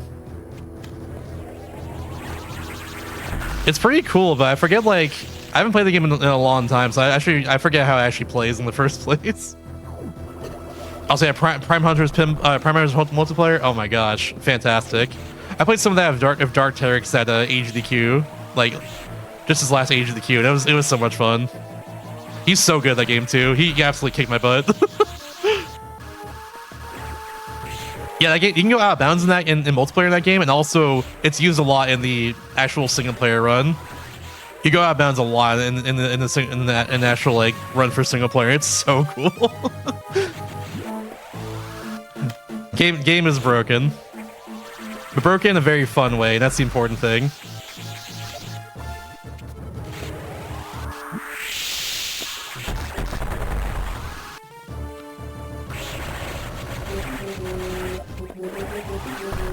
All right, a little bit of a glitch right here. The only glitch really in this run. Those golden pirates only hurt from the back normally, but if you turn around while your beam is going through them, it will hurt them. So that's what we do right there. That's like the only glitch we really even do in the run, honestly. But yeah, also volume warring for the Ridley fights. I used to like joke around about this, but unironically he is very loud for no reason. So yeah, volume warning for this. During this fight, though, I'll be hitting as much. Basically, trying to hit him with the beam as much as I can, and also with one missile right afterwards. The more sprite, the longer the sprite of the beam goes over Ridley, the more damage I do. Essentially, it's all about beam real estate, I guess. It's free real estate, you know. There we go. That was way too early for that. Damn. I tried to do a downwards double missile right there, which is very hard to do. I've gotten it before in this fight, but yeah, maybe. Speaking of double missiles, I got 2 of them right there. That's really hard to do, especially. Good stuff. Let's go. All right. And now we have our final item, the screw attack. And now we're going to do... Now it's time for our cleanup section. We're going to clean up every item in the game we have not gotten up until now. So let's do it, y'all. Let's go. AKA the part where I lock it a little bit, because I have to remember everything. Just a little bit. Metroid Prime with Donkey Kong. Hold on 1 second. Maybe you're cooking here.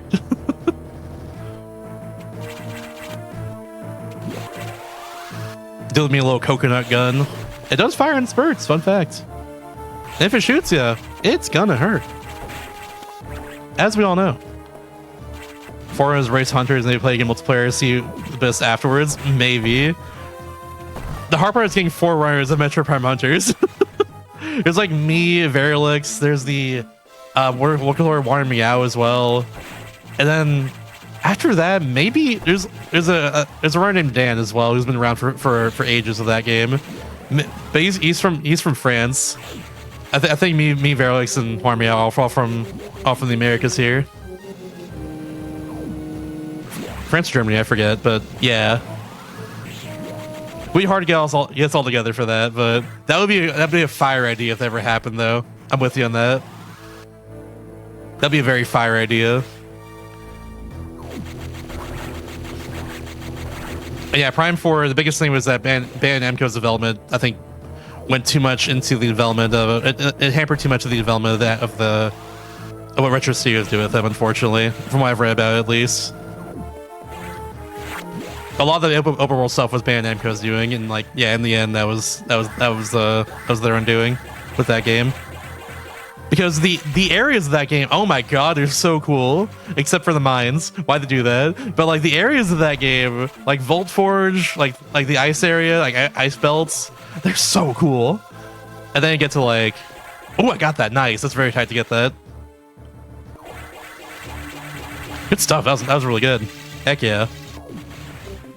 But then you get to like the overworld, it's like, come on. Quite unfortunate. Like the stuff that was like how you expect Prime to go in that game, very good. The stuff that was not Prime, like the open world stuff, not very good. That's really the issue, and also the mines.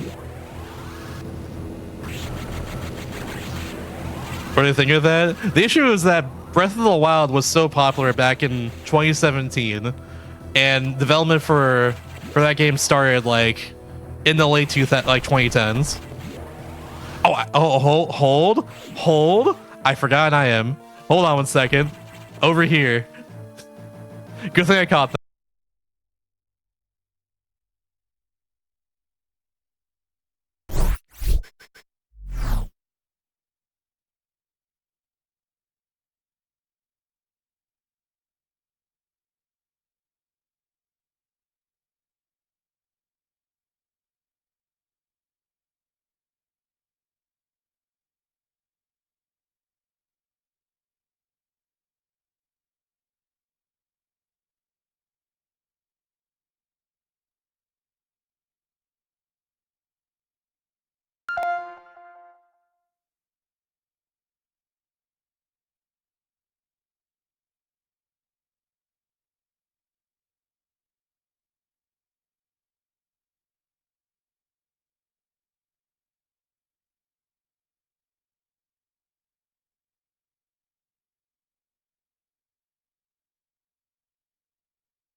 But we got the tank and you know, in the save room, so we're good now. But yeah, I've had internet issues recently. Oh, by the way, we're going right now. Go right now. Timer go. Sorry, I did it again. But yeah, I've had internet issues recently. Its maintenance did not maintain anything. That's all I gotta know. But it's all good. We're just gonna finish this run. We'll do our next run. It'll be good. You need to fix it? We've been trying. Trust me. Not my fault, but yeah. We're getting 3 items right here.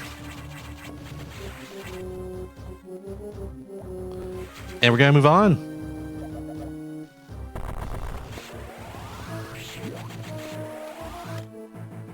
I used to get an item on the, like, I used to go to the right and get the last item in Sector 1 a while ago, but now I don't do that here. Now we just go over here, Sector 3, and get all 13 items that are left over here for us from earlier in the game.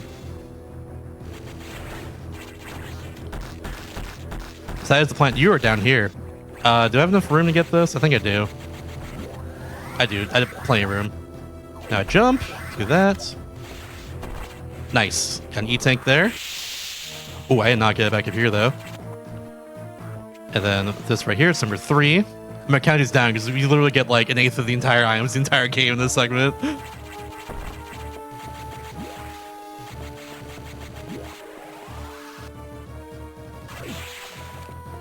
All right, number 4 is right down here. We're gonna do something kind of funny here. We're gonna place a bomb up here. While bomb's going off, I place a regular bomb in order to actually get propelled right up there, up to that cliff or up to that ledge. And I get my 4th item here in the segment, just like that.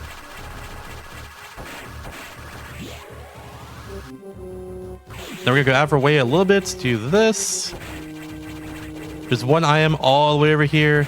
Thankfully, it's only in the next room of this section, but yeah, we couldn't get it earlier because it requires power bombs and also gravity suit.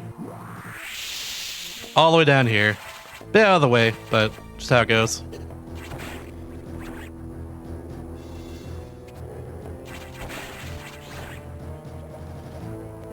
Cool, cool, cool.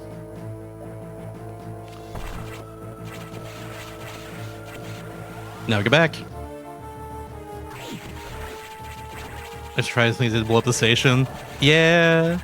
Well, to be fair, I guess there are like 10 SAXs aboard the ship, according to Adam at one point. Maybe they're all one collective hive mind, and they should have tried it again, but yeah, I don't know. Is what it is, I guess. A Bash Echoes lover. Have you met my friend Bash Prime before, who does Metroid Prime 2 Echoes randomizers all the time? That's his favorite Metroid Prime game. You all should follow Bash Prime. That's all I'm gonna say. If you like Metroid Prime 2 Echoes. Ba-bam. Random shoutouts. You're welcome, Bash, if you're watching. Shoutouts. But yeah. I don't think, actually, speaking of which, I don't think I've had Metroid Prime 2 Hyperstar on my show before. I should probably get him to do that at some point. Him and Miguel, I'm not sure. But yeah, either way.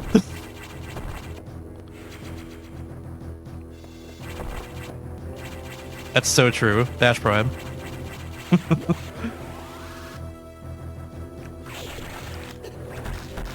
No, this game's on its own map entirely. It's just its own map here. We're gonna do that again, by the way, but now it's gonna go right down here. I forgot I need to screw attack that, not shoot it.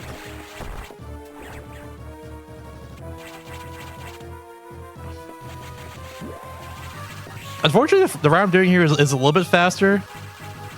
But the old route we used to do here actually did a few speed boosts along the way that ends being slower because of the setup of it and everything. We used to speed boost through this room, and it was so cool. But the route I'm doing now is like slightly faster, so like, rip. Not as cool, but it's just gotta go fast. It should be number 12 right here. Number 13 is right below me. You're trying to sneak one in. Trying to sneak one in on you. Normally there's no item in this section, but there's one up here. Yeah, not big into Dark World either. But mostly just because it just makes the game like a lot more complicated in the way I don't enjoy personally, but it's still really cool. Especially in a randomizer sense, it makes it extremely cool. But like it's still pretty awesome. I remember spending a long time like trying to get the last of the whatever the keys were called in that game that locked like the last area. I remember just trying to get that for a while and being stuck for sure. Oops, I mean spin jump there. It's fine. We got that. Can lock that door off camera, so I can do this. Go all the way over here to that door. Bada bing. Number 1 and number 2. And now I'm passing by this upcoming item for the 3rd time now, and now we're gonna finally get it after all that. And it's just faster now because we have screw attack. We just write a bomb block immediately. That's why it's faster. Do it later.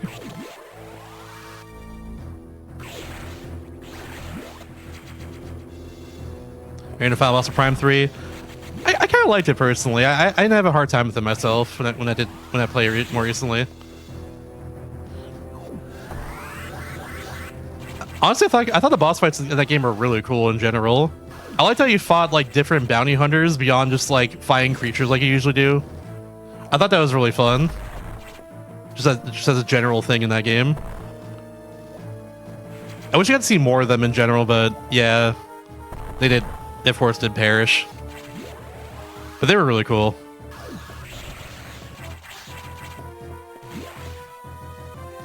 By the way, Sector 6 cleanup is the hardest section of the entire run.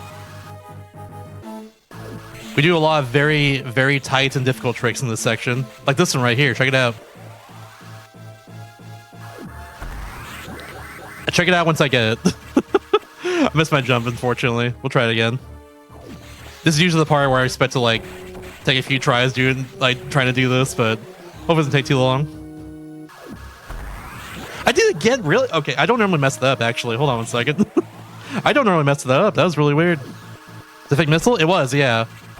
There is the enemy that like is just a fake item sometimes. It's very funny. There we go. Okay, I'm not gonna trust myself with doing this normally. In practice, I got that first try, by the way. But you know, sometimes it'd be like that in the actual full attempts. So we're just gonna do it like this. No big deal. Go that for later. Whee! All good. I ain't too worried. I could maybe gone for the redemption on the way back, but that's fine. Let's go again. All good, all good. Oh wait, I need to set up like this. I'm very silly. This part's really hard. I say it's an nail first try. Let's see if I can get the rest. Easy every time. Let's go. Very good. Very, very good right there. It's not easy to do. Oh my goodness. I spent a lot of time in this game practicing that exact trick way back in the day. Say back in the day. I learned this run in like 2020. I think it says back in the day technically now. It's been 6 years since 2020. Time flies. Time flies, y'all. That was sick. Thank you. That's one of my favorite like things you can do in this run. It's so cool, but so hard.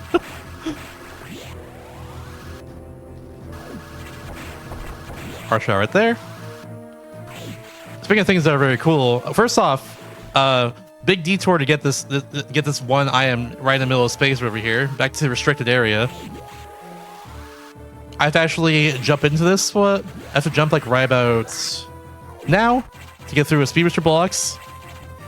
If I do a shrine spark upwards, it goes straight into sector 1. I don't want that because we're done with sector 1. We got everything there, so we're good. We have to go back to sector 6 now and get the last few items and leave.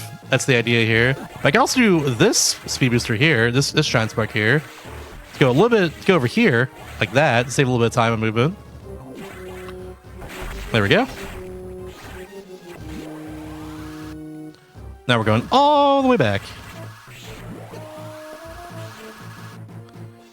The mission is definitely a very interesting one for 100%, because like if you never played Super Metroid, you don't know about the breaking the glass tube. And as a kid, I never 100% Zero Mission for that reason. I did not know you can just revisit that area. You know? There we go. Nice. First try on that one. Can I get the reverse? No, I can't. That's fine. Normally I have to like freeze an ouch that goes over that section in order to get across and get the item there, but you can also frame perfectly jump on those chroma blocks. And if you do that, you can just, of course, grab the ledge at that point and get it. Or if you're in Morph Ball still, you can just go up there and grab it normally. Either way works. It's very cool. These puffers are unfortunately the worst. That was in the worst spot for me. They always hit me, it's mean. They're bullies. We're good though. Now we're gonna get out of here. There's some screw type blocks right there if you didn't know. And now you know. And now on to the most important segment of the run, Sector 4 cleanup. Let's see if I can do it. I gotta lock in. Gotta lock in here.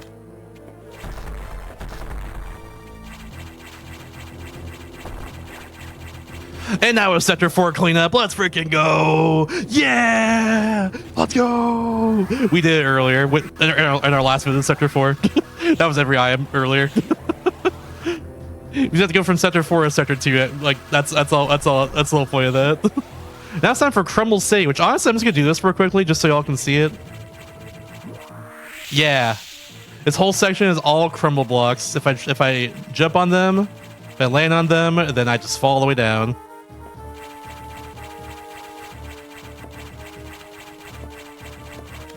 I'll do it right here too.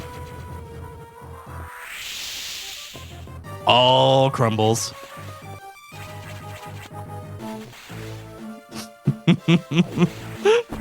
Thanks for humoring me on that joke. All right, so we're actually get the last item of sector 1 in just 1 second here. I do it in kind of a fun way. I say as I missed my shine spark. I did it too early. Oh well, that's fine. I was gonna try and do like a what's called a space boost through here. Grab the item at the same time. Nice double red X. Okay, that's rare. Grab an item at the same time and also hit destroying those screw type blocks and going right into here. Basically, combining a speed booster and a space jump at the same time. But all good. Very hard to do that. Plus, also I just messed up. We'll do it in the reverse though. We'll do it right here instead. This is easier at least. I'd say as I shoot a little early on my charge shot. All good.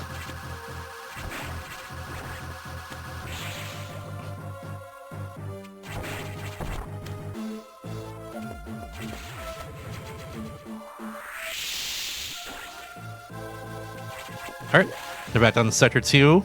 We've been in sector 2, but now we're down to the lower sector 2 at least. There we go. I'm gonna try and go for this the harder way that I don't normally do it. Ah, yeah, I almost got that. You still have to like jump off the blocks frame perfectly. I'm gonna go for one more time. Just kidding, one more time. Ah, I can't get it. Okay, we'll do this the way I normally do it, which is much easier. Here's what we're gonna do. I'm just gonna freeze these rippers as soon as they go like between like underneath this, like that. As soon as the thing where like yeah, it's okay. It's doing the glitch where it like unmorphs me automatically. One more time. There we go. Yeah. Now we're good. Now we got through there. My final boss has been defeated. Fun fact, if you have screw attack, you can actually wall jump on the same wall if you're on a ladder. Rather, screw attack and space jump, I mean. Maybe it's just space jump, I forget. It's mostly a randomizer thing for that. That's all I know. But in case of vanilla like this, you can do it with space jump, screw attack for sure, and ladders, just like that.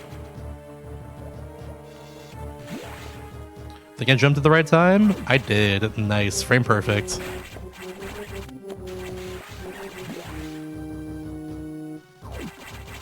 All right, now we're mostly done with cleanup in sector 2, but we have 2 more items. They're a bit out of the way. They put 2 items. Oh, earlier in the game, I also power bombed right here. Oops, I forgot to hit screw attack first. Earlier in the game, I power bombed right there to get rid of the power bomb blocks leading down to here. Very important because we have to get down here. Simple enough. Back to where the Zosby fight was. We're not fighting him again though. He's gone. He's toast. Goodbye. But over here we have this fun room that, you know, you need a speed booster for. You gotta run these chroma blocks. The only way to do that was a speed booster. Or space jump if there's room, but here is not room, so yeah.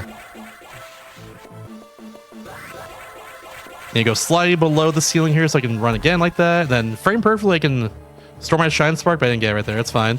If I store my shine spark on the chroma block there, frame perfectly, I'll be able to not have to do this little wind up right here, but it's all good. The perfect lineup though, so we're actually gonna crash against the wall. Very nice. And that should be 99% right there. There's one item left on the main deck that we're gonna go get right now, and that should be it for 100% of this game at that point. Unless I mess something up. Hopefully I didn't. Pretty sure I didn't, honestly. I'm pretty sure I got everything. We'll see. Honestly, I'll do the sanity check before after I get my final item. There is a recharge room on the way to our final navigation room. I might as well check, you know. There is not to.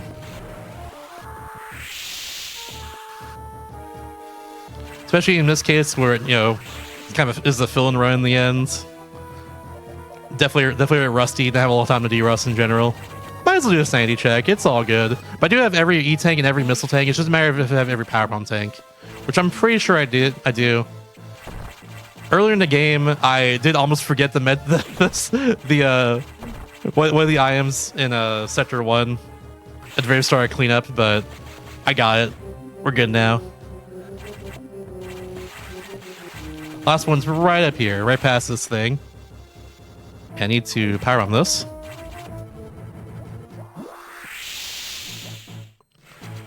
Yeah, I love Shine Spark puzzles. there's some cool ones in the entire series. I like the one Metroid Dread and Ferenia, like the 6th area of the game. There's one right at the very start of the area that I just didn't realize was a thing for a while they can do. Yeah, here's my sanity check, by the way. There's a recharge room right here. Is it 74? We got everything. There we go, 100%. That's for my own sake right there. And not in fact do most of the things on my own GDQ Hotfix show. We take those. Alrighty. And now cleanup is done. Cleanup is officially over. It is time to go fight our big bad, the SAX. Or at least one of the SAXs. We explored the whole ship a little bit ago, and Adam did say there may be as many as 10 SAXs across the whole ship. After all, they do multiply on their own.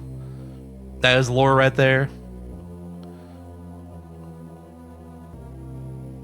But we're gonna fight an SAX right at the end here. In the meantime, Adam's being like, "Hey, you gotta escape right now. I'm not letting you go until you agree to go back to your ship and leave." But we have a job to do, Adam. We have a job here. We're determined. We gotta make sure if we leave right now, the SX is just gonna take over the entire galaxy and they're gonna keep on spraying and destroy everyone. They do not stop until they're not gonna stop unless they're all destroyed. So that's what we're doing here. We're gonna blow up the entire spaceship and leave. That's what we're doing now. And that's where Adam actually reveals that he is Adam, in fact. The consciousness of Adam uploaded to the computer. Because Adam Malkovich in Metroid Other M did die. And that is canon. But we don't know that right now. This game came out before Other M did. And honestly, that canon is good in Other M. But yeah. They at least tie the continuity together overall. That's where he says any objections, Lee, just like he's normally known to do. In the meantime, here's the SX fights.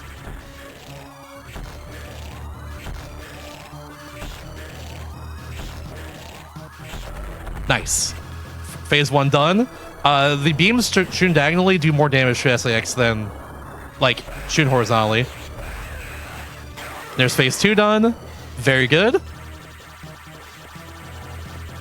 And now here's the hard part for me in current year.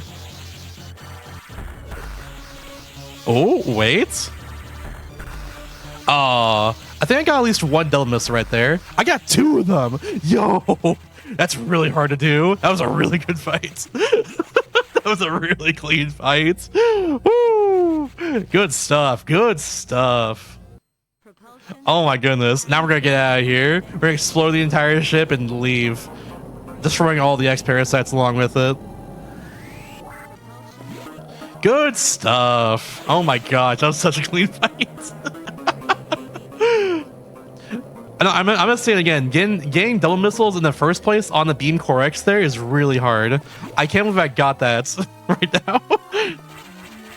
That was really good. Good stuff. Oh my gosh. Popping off with that one. Zigzag? Nope, didn't get zigzag here. It's gonna fall down. All good. You like zigzag between those platforms. It looks really cool. But yeah, now we're gonna leave. There's one last hard trick before the end. Hopefully I can get it right here, but it is frame perfect, literally frame perfect. I can do what's called a low height shine spark right here. Sorry, shine spark lowers to the ground if I do this correctly. Ah, it's one frame too early. If you do it correctly, you hit the back wall of his next room. It's really cool. But it's all good. It's very hard. I don't expect to get it every time. Here's the Omega Metroid, our final boss, technically. In a way, it's our victory lap because we have all the E-tanks in the game, so it's not a big deal. But yeah.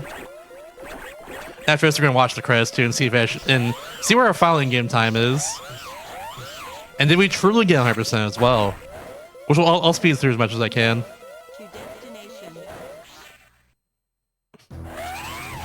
I'll be on time to plug as well, but here we go.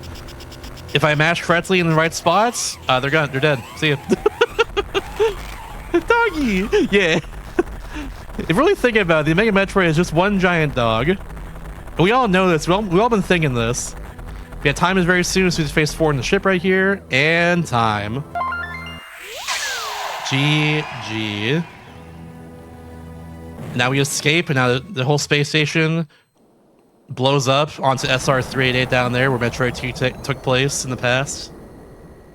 And there we go.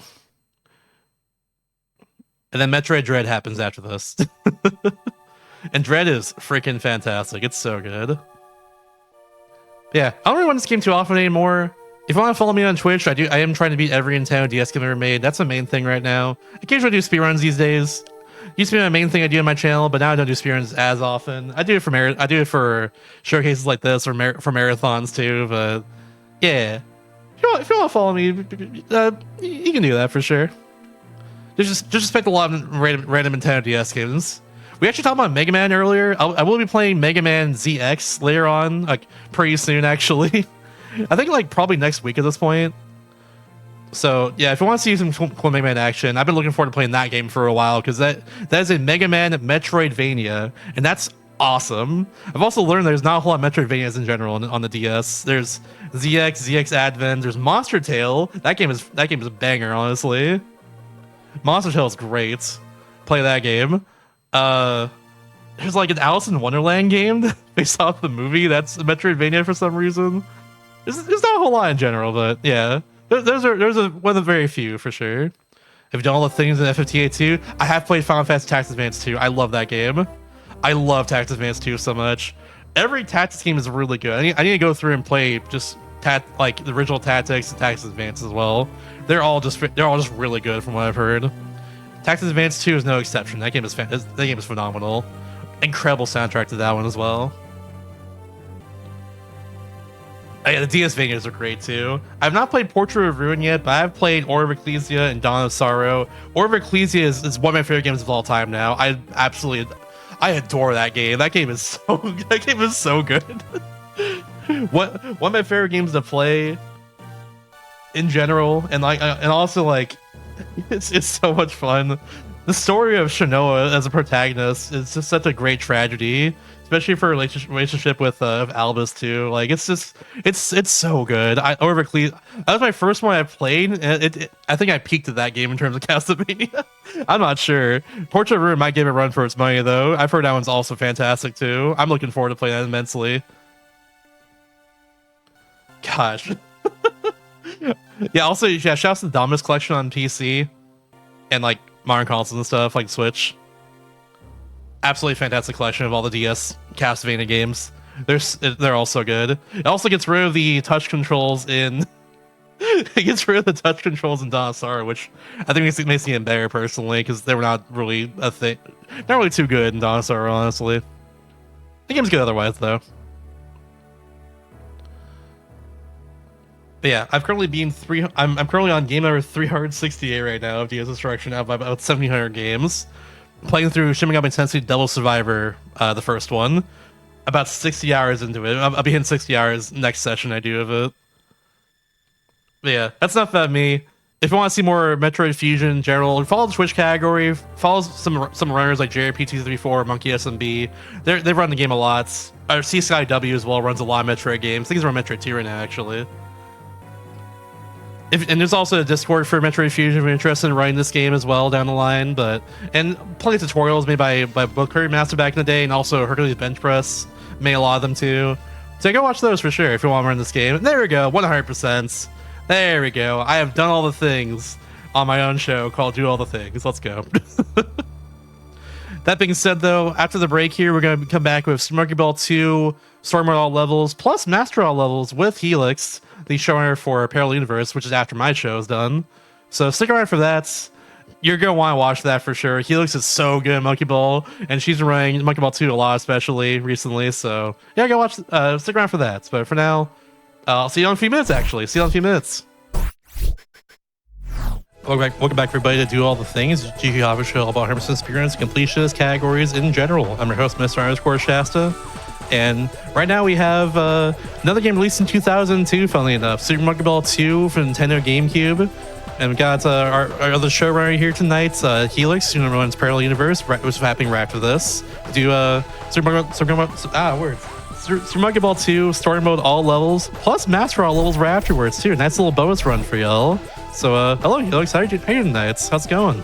Hi, I'm alright. This Do All the Things. We're playing all the levels. Actually, this is genuinely almost all the levels in the game. So I'm playing Story Mode, which is 100 stages, and then Master all levels, which is 20 stages. It's 120 stages for the price of you watching GDQ Hotfix.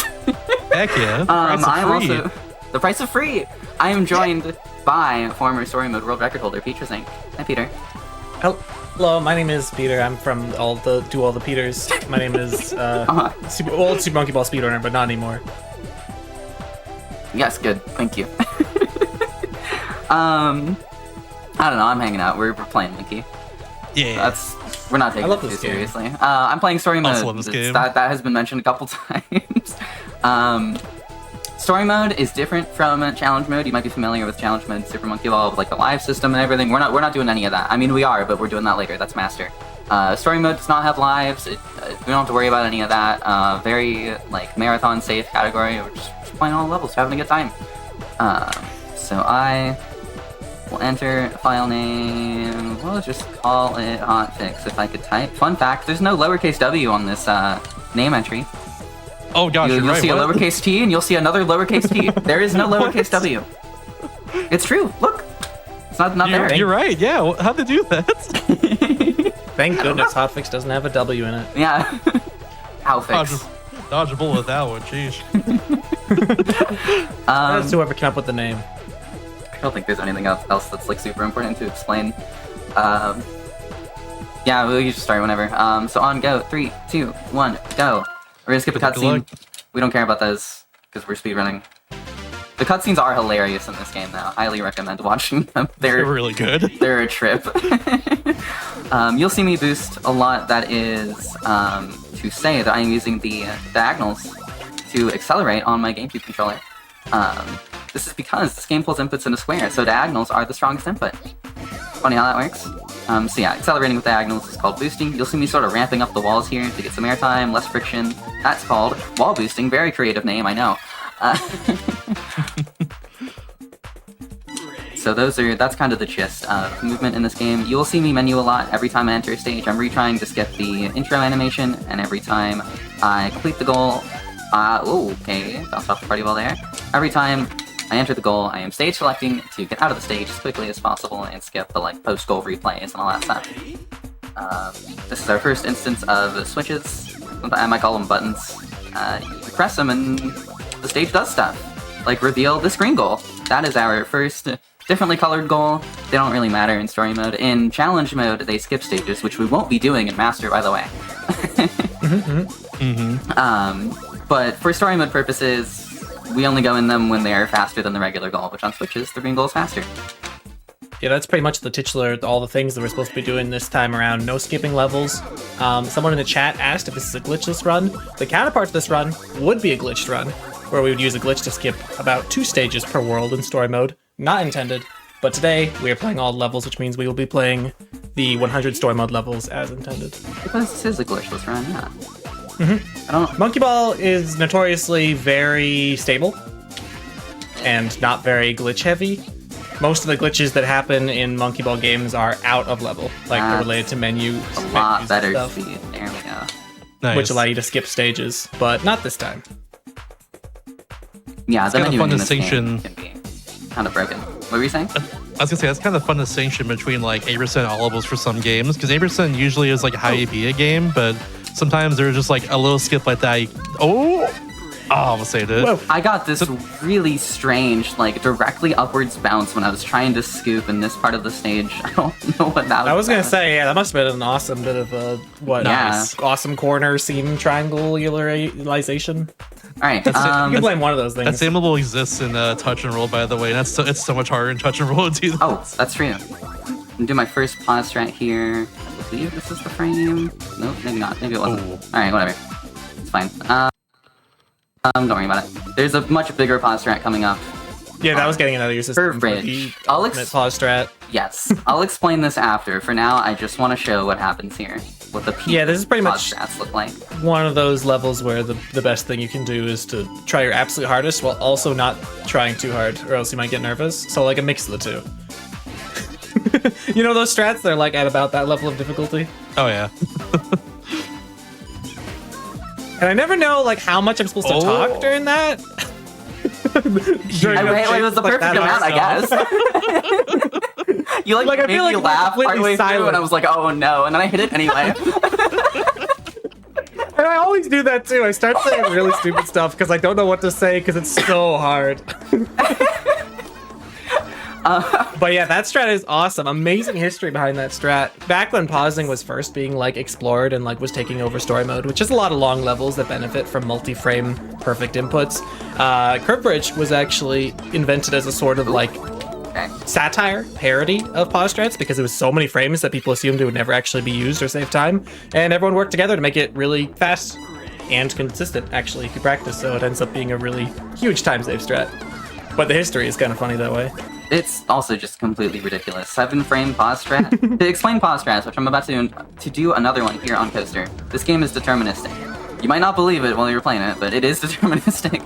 Meaning if you perform the same input on the same frame, you will always get the same results. Oh no. Oh. See, I didn't get the same result there because I was actually a frame late. I want 60, and I got 58, and I got 58 again. So we're getting another shot at this really like weird 58 adjust. I hit it that time. Luckily you're ready that time. Yes. So what I'm doing is I'm looking at the timer at the top of the screen when I do a pause strat, using pause buffering to advance to like a specific frame, and then using a weird run so far, and then Good using save, the good notches save. on my GameCube controller to hold a specific input. So by doing that, I'm basically following a list of instructions that let me be a task. A very simple task, but a task nonetheless. Except not, because the only tool that I'm using is the GameCube controller and my hands and my brain. I think they would call you a lotad, like one of those Pokemon. Ooh, Oh, true, yeah. I wouldn't mind that. Honestly, of all the Pokemon to be, that's like not one of the worst. Yeah, that's pretty good one. That's a chill little guy. I love that. Just a little guy. yeah. They'll just chill in the water. Being a lily pad. And then get to Luicolo and they start dancing everywhere. It's awesome. I do lose time technically while I'm pausing because this is timed RTA.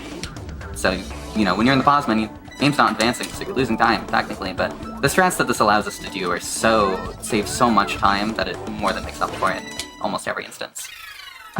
That's the fun part about pausing, actually, is the fact that like every second you spend in the menu takes away from your total time in the level. So your goal is to identify that you got the frame and then unpause as quickly as possible per frame, and that adds up during the run. I love that previous level because it looks like you just fail to fall in there and suddenly whoop, just the goal just scoops you in.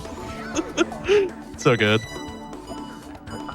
I got 93. All right, never mind. I started pausing a little bit early on that one. That's okay. Should be able to catch the fast forward cycle still, nonetheless. Absolutely. Here. Oh, roll 2. Nice. Mash start. Skip cutscene. All right. Roll 3. That's where things start picking up a little bit more. My favorite It's- world as a kid.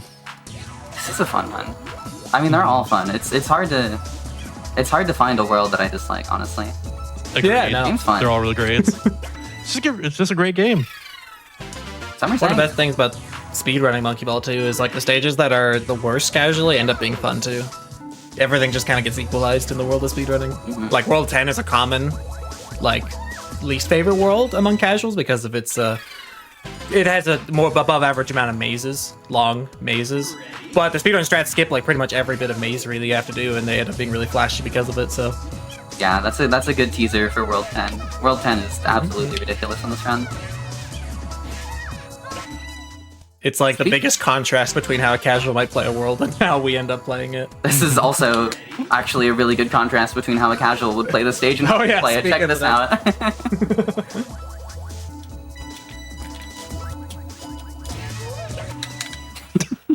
I love that strat. Wonderful. Absolutely. Dribbles has had such a cool evolution. Yes, it has. There are a lot of strats you can do there, actually, but that's the fastest one. Yeah, like there's like a history of just like... Sorry, you were saying, Peter? Oh, yeah, just the fact that like the very first pause strat discovered used that very same dribble to get to the goal immediately, but then every subsequent pause strat took like a faster angle towards the goal. Like it started off with you bounce off that dribble, you could bounce onto another dribble, and then you land, and then it switched to you bounce off the first dribble straight to the goal. Like that's just such a fun evolution. That's amazing. Monkey Ball is so point A to be point B. Like it's the most you can get that kind of style of play, I think, in a speedrun. Yeah, that's a good point. It really is. I mean, that's the whole idea, right? We have no buttons. We don't have a jump button or like a dash button or anything. It's just like, what is the straightest line towards the goal hole?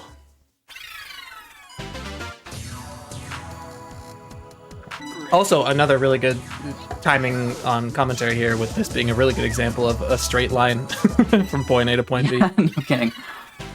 Oh, not straight. It is Pride Month. That's right, sorry. Well, that's why we're boosting, so it's not straight, right? That's why we're not playing Banana Mania, that's right. This June. Okay. Do they boost in Banana Rumble? I forget. No, boosting does not exist in Banana Rumble. Okay, well, yeah, we got the OGs for. Got it. Tony Hawk's Pro Skater. Very quick stage. World 4, I was saying how World 3 kind of levels up the gameplay. World 4 leveled up even more. This is the first, like, truly very difficult world, according to most runners.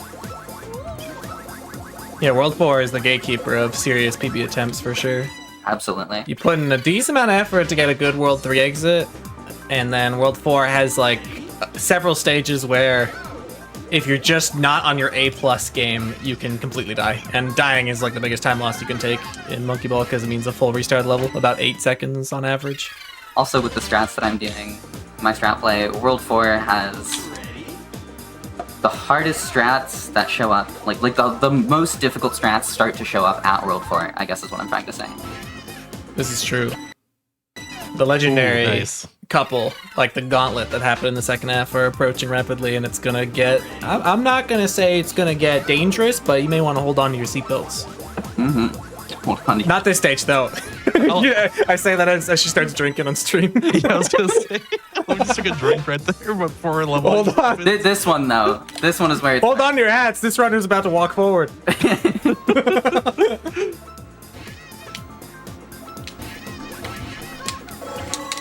Beautiful. Launchers. I love that you just can't even see the goal until like the split second before you have to be inside it. Strat that stage. Absurd. This strat also very precise. Really precise. Gronchers and the randomizer. The G stands for the goal we're trying to get into. Yes. We call it Gronchers, we call it Randomizer because it's green goal. Starts with the G. And cut it complex. This level we also go on the green goal, but we're not going to call it by that abbreviation. Yes. Travis Complex playing this strat. Now I got that one. I was gonna move on and just just let everyone sit with it, but sure. Sorry, that joke like formed in the pre-stream. No, it was pretty good. I felt like I had to vocalize it. Seesaw Bridges is sort of a break. I mean, it's 30 seconds of movement, and it is fun movement, I will say, but it's not. It's like super ridiculous strat going on here. At least not the way I play it. I mean, you can do a 9-frame pause strat if you really want to here, but not recommended. No, we already had curb bridge that flashiness, and 9 frames with a lot less backups is just a recipe for really sad things happening. And then we're right back into the ridiculousness again on Arthropod. That was a bit of a wide boost.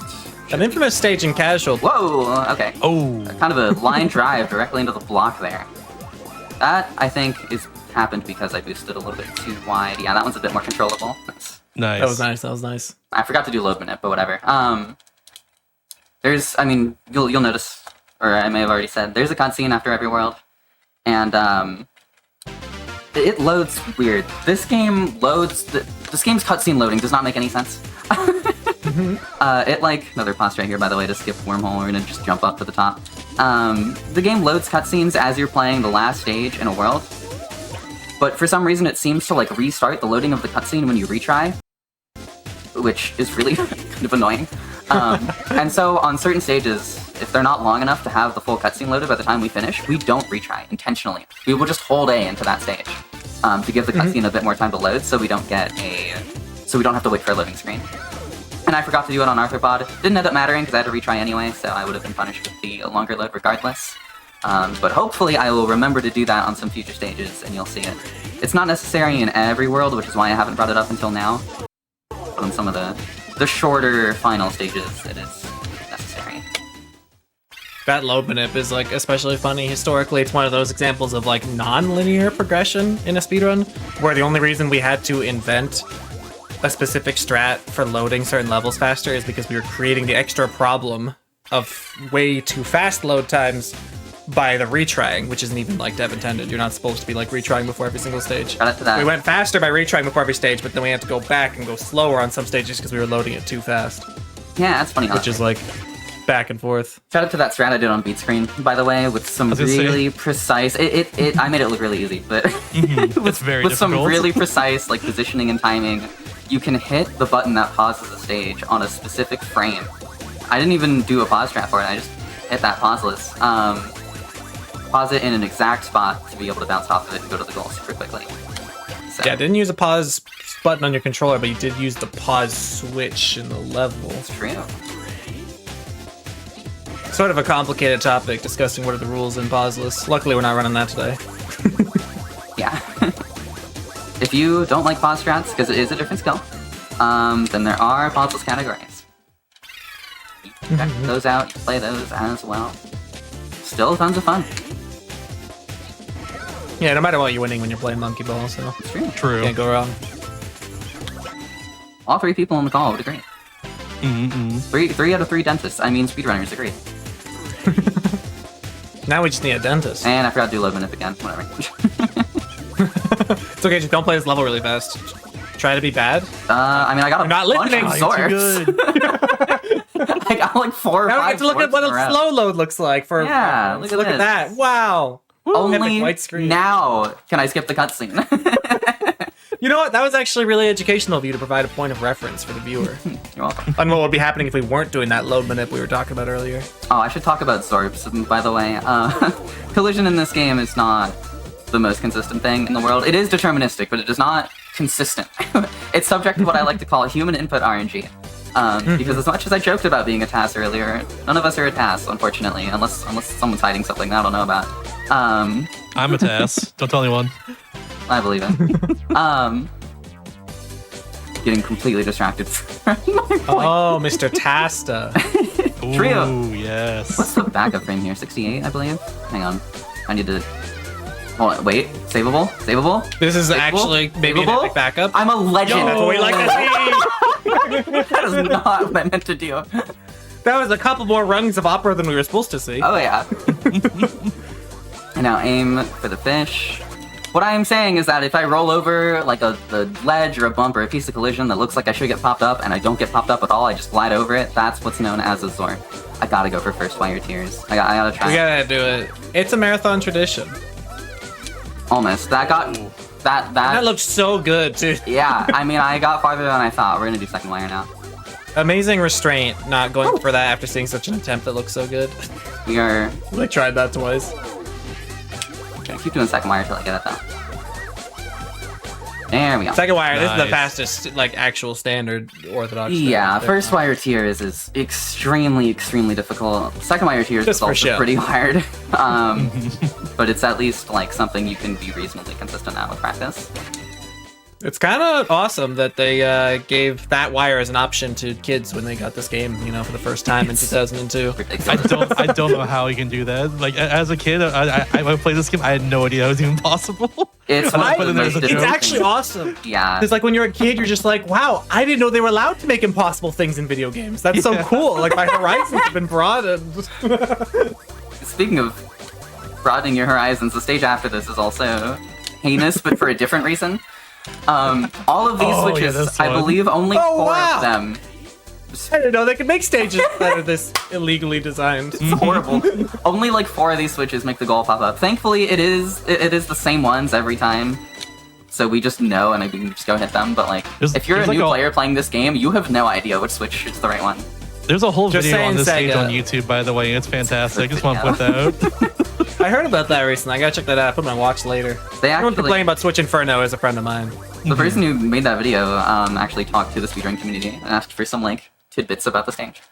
Oh, That yeah. helps for research. Awesome. If there's anyone who knows way too much about an individual stage, it's probably a speedrunner. No kidding. Here is the second of what I like to call the big three worlds in this run. First one was World 4, next one is World 7. This, I'm gonna try that again. Very difficult world. Lots that can go wrong, very punishing. Going for a very difficult movement strat to try and make the first cycle on Spiral Bridge. It's fine, we'll just go the normal way.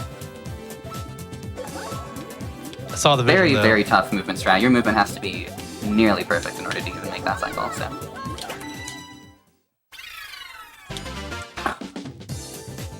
By the way, this is like, I love this world. It's so funny. We're just over a washing machine. Probably washing machine, World 7. If you watch, Seriously, Monkey Ball over- makes sure to have its standard worlds that you have in like every video game, you know, like a lava volcano world and a space world, but it's good to also shout out some of the more underrated settings video game characters can do challenges in. Like a washing machine over like a pot of like boiling food. yep. Yeah, like soup. Like you're tiny and you're being threatened to be eaten in soup or like washed in clothes and stuff. I almost said it would make sense if you watched the cutscenes. It probably still wouldn't. Yeah. But you would at least No, have honestly- context. Dr. funny. Baboon's plot takes a little bit of a logical leap Yes. with the soup thing. Like for a while you're kind of following his motivations, but the soup thing, I don't know, it's out of left field. Super cool pasta. He is going on right here, washing his clothes though. The villain of the game is actually It's washing his true. clothes right He's- now. he's And that's at- the thing you should do. he's at There's least nothing washed. unrealistic about that. Yeah. It's a good idea to keep your clothes clean. It's good hygiene. But the soup thing I can't defend. Forgot to say I'm at soup when we were at soup. We're no longer at soup. Oh, well, we can still go back to the store if you forgot any. Nah, I got my boss strats, I'm fine. nice stage. Shout out to Flock, one of the original boss strats, maybe the original boss strat. That's right. It took a stage that was really slow and boring for someone to discover that for the first time. Ooh, I have a lot of speed here. Okay, got the bounces I want. Nice. This stage is my arch rival, actually. It requires very precise speed control, positioning. You want to get some really specific bounces, and then you still got to control it when you get over to where you're trying to go. It's ridiculous. Speaking of ridiculous, we're gonna just kind of drop off the side here and barely miss where I'm trying to land and fall out. And this time we're not gonna get off the wall. That's collision can just own you sometimes in this game, and it's just how it be. There we go. That's the strat I was trying to do. Yeah, I need to consult a wall tier list to check what World 7 walls are like. I'm pretty sure they're not that high. Pretty I F tier, forgot honestly. that there were wall tier lists in this game. The start, Gotta be like each of the bottom starting three. platforms in each world have like slightly different walls. I don't even. If you just try to speedrun the game, It's awesome. And not only does every world have different walls, but also the worlds as they show up in challenge mode can also have different walls relative to their story mode counterparts. yeah, it's so funny. I did live in it, by the way, finally. Hey, nice Hooray. eight hold. Something And we a did water not, drinking stage. We have it Yeah. all. Something we did not mention is the new menuing tech. I kind of completely forgot about it. So, how do I explain this? Let me explain this after the first 4 stages of World 8. Actually, I did not consider what I was about to have to play. These stages Wait, are how- very difficult strats. I can't get into this right now. Yeah, it's fine. It's 3 more stages. I'm making quick work of them. Shout out to Complex Plane again, pioneer of the strat as well. We just do a bit of a boost here. Flip off this button. Oop, not quite the bounce I wanted, but we're good. Ooh, Nice recovery. we take those. Yeah, and I can't bail you out in explaining this menuing tech too, because it happened like right after I stopped playing. So like I could pretend to know and like make up some nonsense about it, but it wouldn't help you get any more educated, chat. I'm just building suspense. I'm kind of interested as to what nonsense you would make up, I'm not gonna lie. Okay, so basically, there's a way to like menu faster, and it involves a rubber band, I think, and Kinda. pad. You're like not entirely wrong. I don't use a rubber band for it, but some people do. I'm That's wild. making actually. chat so curious. Okay. Basically, not a lot of people know that the D-pad in this game actually takes analog inputs, and the harder you press it, the faster the menu options are selected. It's true. No. So in order to double the force of gravity on your D-pad, we have to use several rubber bands in order to menu a couple frames faster, which saves actually a minute throughout the run. None of that was correct. Thank you. I enjoyed your nonsense. Thank you for the nonsense. Thank you for being you. Shout out to Peter. Thanks, Peter. He's Peter. Hi, Peter. So, in this game, when you have the R button held down, the menu scrolls instantly, which we did not know for 20 plus years. Really? What the heck? Yeah. I'm doing another pause right here, by the way, to basically skip this entire stage. One more frame. Yeah, so for example, when I go to stage select here, I'm just gonna hold R and up, and then just wait for it to scroll to stage select. Normally, I would have to like pause and then hit up twice, or I would have to, if I wasn't holding R, I would have to either press up twice or hold up for longer. But because when you're holding R, the menu scrolls instantly. That's wild. No one knew about this, and it literally added an extra button to the speedrun. I'm not even kidding. Because this Yeah, they game don't only- even let us use buttons in the speedrun. Yeah. It's actually so radical. This game, super cool strat that I'm about to Pause, hopefully do right? here, by the way, unless I just get ultra zorped the entire way. Ooh, make it Oh, nice. Okay. nice. Because you know, for pause strats, you use the B button to close the start menu and the start button to bring it up. Sometimes you know you'll use the A button to like make the stage spin in faster and stuff, and select things on the pause menu, and then of course you use the joystick. But now we're using the R button as well, and I forgot to do load minute again because of Missy yapping. 20 Yeah, years there's a in the whole future, button. we'll probably be using the Z and the L. Ooh, scary. It's only the R button, by the way. The L button doesn't do it. It's only the R button. And so some people, this was the correct part of what Peter was saying, some people will put a rubber band on their controller to keep the R button held down. I don't personally, although I might have to start, because I don't think my finger is going to love doing this if I start running this game more. Totally No, you fair. can honestly get tired of it. Yeah.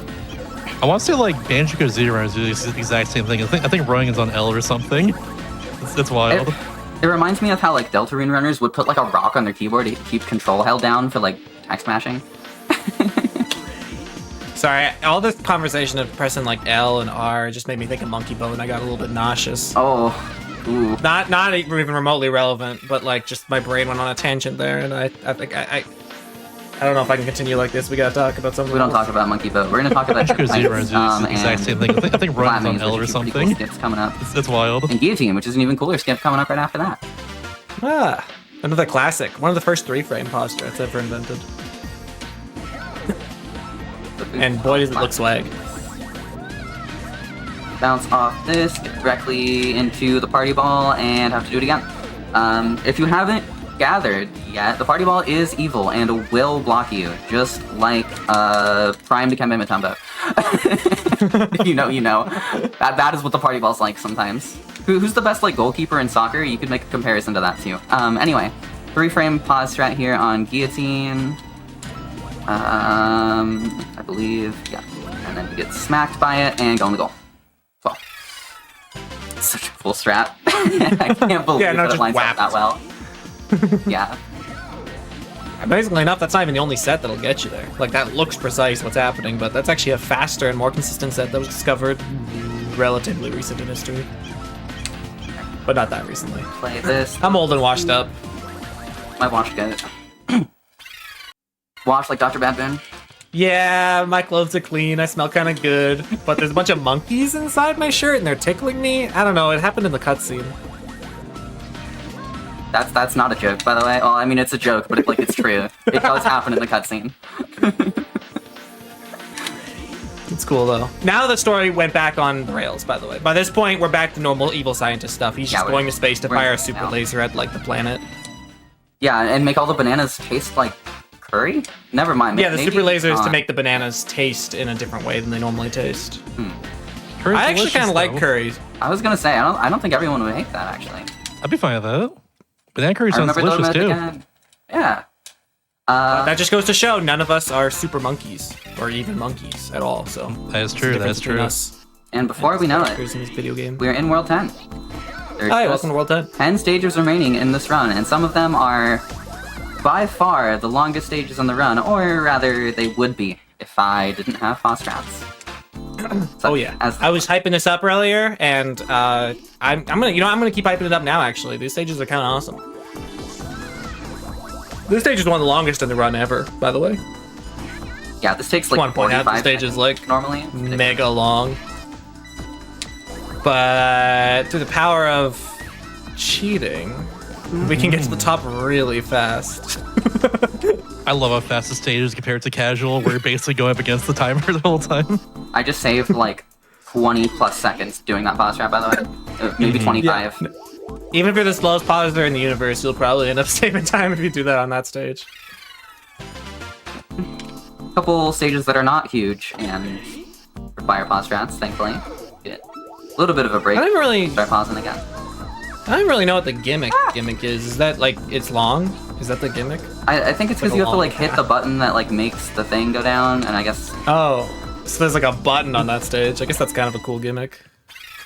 I don't Never know. before seeing this game, not even before this level. I don't know. Look, I'm not amusement vision. I am amused by their vision, however.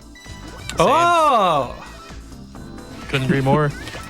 rest in peace, Amusing Vision. Rest in peace. Alright. Ultimate F-Zero GX. Pour one out. Also Another great game. big, long pause trap. Peter, I'm not sure that you have seen this variant before. Maybe you have. I don't know. Maybe. Labyrinth was getting kind of fancy while I was leaving. I think I know this one. Yeah. This one was round. Okay, you while have I was seen this playing one. still. Did Bogus I though. get the right frame? Cool. I have not. That was really cool. Thank you. That I don't is remember who bogus. found it, or I would shout them out. Alright, and then stairs and ball game. Thankfully, we're not really gonna play this one either.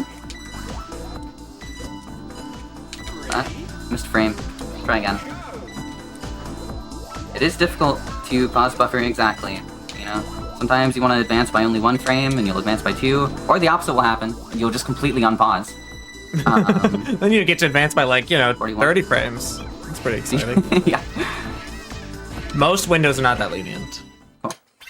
Alright, just 3 stages remaining, so time is coming up in like a minute or so, if all goes well. Gotta wait for 2 seconds, and then go. Bonk into this wall, and then the stage will rotate underneath me, I'll get some airtime, and land in the goal. Nice. Beautiful. This stage is gimmick. Gimmick? No way. This stage is Oh, gimmick. this stage is that gimmick? Some of it We just- is What does that say, invisible. chat? What does it say back there? Visible? Invisible. And I kind of don't care about that, because I'm going to do another pause patch to just skip over all of it. Because otherwise I'd have to like, That's do the good. whole maze and spell invisible, and between you and me, I can't be bothered to spell right now. No, honestly, most devs haven't figured out how to make mechanics where you can't see fun, so it's you might as well skip it. I think it's what it deserves. I agree. Like, what are you gonna do? Walk really slowly, and every time the monkey gets scared because it's near the edge, you'll like turn around. You don't really even have time to do that on this stage. Like, No, really? it's 60 90? seconds. Alright, we're winging it. We're winging it. Okay, it didn't work. Oh no. The lack thereof wings was the problem, honestly. This is ridiculous. If the monkey would fly, that's a different game. I was hitting my pause frames on like every other strat. Actually, I can't hit this one. Oh, I believe, it's I because your believe. controller's invisible. True. I knew it. That actually makes a lot of sense. Chat, it's because it's invisible. Okay, 54, 15. And we're looking for 51, 91. I got 54, 90 again. I'm gonna lose it, actually. Because I can't see it because it's invisible. Hey! Hey. Where's the platform? Sorry, I eated it. Colon 3. I'm reasonably sure I am about to be well under estimate, so we have time to just like hang out anyway.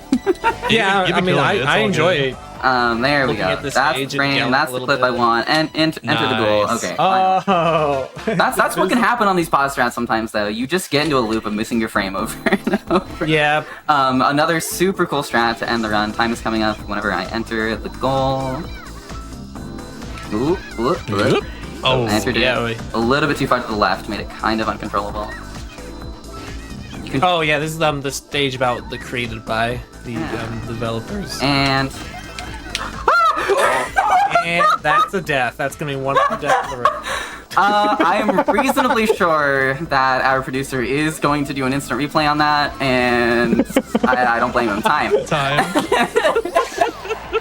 That one's to keep the producer on their toes because, like, you know, if you got an itchy time finger, you're gonna get busted on that particular attempt where it was actually not time, it was another death. There is a bug on my monitor. I'm gonna ignore that for now. That's exciting. I'm gonna deal with that later. So, Master. GG, that was an amazing you. story mode run. That was fun. That was fun. A lot of good fun. I'm gonna soft reset the game so I can get to Master without having to watch the final cutscene or anything or do any of that. Watch the entire cutscene. Your estimate is really generous. Yeah, I accidentally set 15 minutes for my Master estimate. It's not gonna take I should have set 10. My practice run took me 7 minutes. So Remember, everyone at home, submit with generous estimates. Don't try to push it to the limit just because you think it makes you look better as a submitter. don't Just have fun. It's fine to show off cool things about a game you love. as a producer remember to for GDQ have events fun. sometimes please don't submit with an estimate double the time you actually need. Like I accidentally just don't do that. Don't settle for less. There's a when you sweet can go spot there for triple. sure. Fine. Yeah. I've always found that rounding up to the nearest 5 or 10 or 0 digit plus adding 5 minutes is usually pretty good for estimates. Depending on Yeah, the game, it of more kind course. of depends on what you're doing, but pleasing. yeah. Yeah. We're gonna give myself a bunch of lives. If I need Yeah. this many monkeys, something Can I has choose the gone number? horribly- Can I choose the number? Yes. I want the One. number. If it's over 20. It's over 20. If it's over 10, I want the actually, number. that'll be fine. I forgot to think of my order before I got to the front of the line. Shasta, you choose. Choose a 68. That's a funny number. That's a really funny It's funny number. because Good it's choice. between two I funny know. numbers. No, see, Shasta, you don't understand what you're doing here. You don't know what you've done. You don't Actually, wait understand a what minute. you've done. Oh, You know not Oh, no. to have brought. We can start the run in 3, 2, 1, go. So this is Master. This is supposed to be the hardest difficulty in the game. I say supposed to be because... So you see what you've done, Shasta? Look what you're playing as now. It already says 6-7, didn't Shasta. Look realize what you've that. done. It immediately says that. Yeah, and I missed the goal. It's all because of... Look what you've done, Shasta. Now you get die first. It's all because of that. Okay, I see it. We fixed the number as fast as we possibly could, Chet. Yeah, Oh there my we go. God. It's gone. Oh, I'm fixing it again, actually. Okay.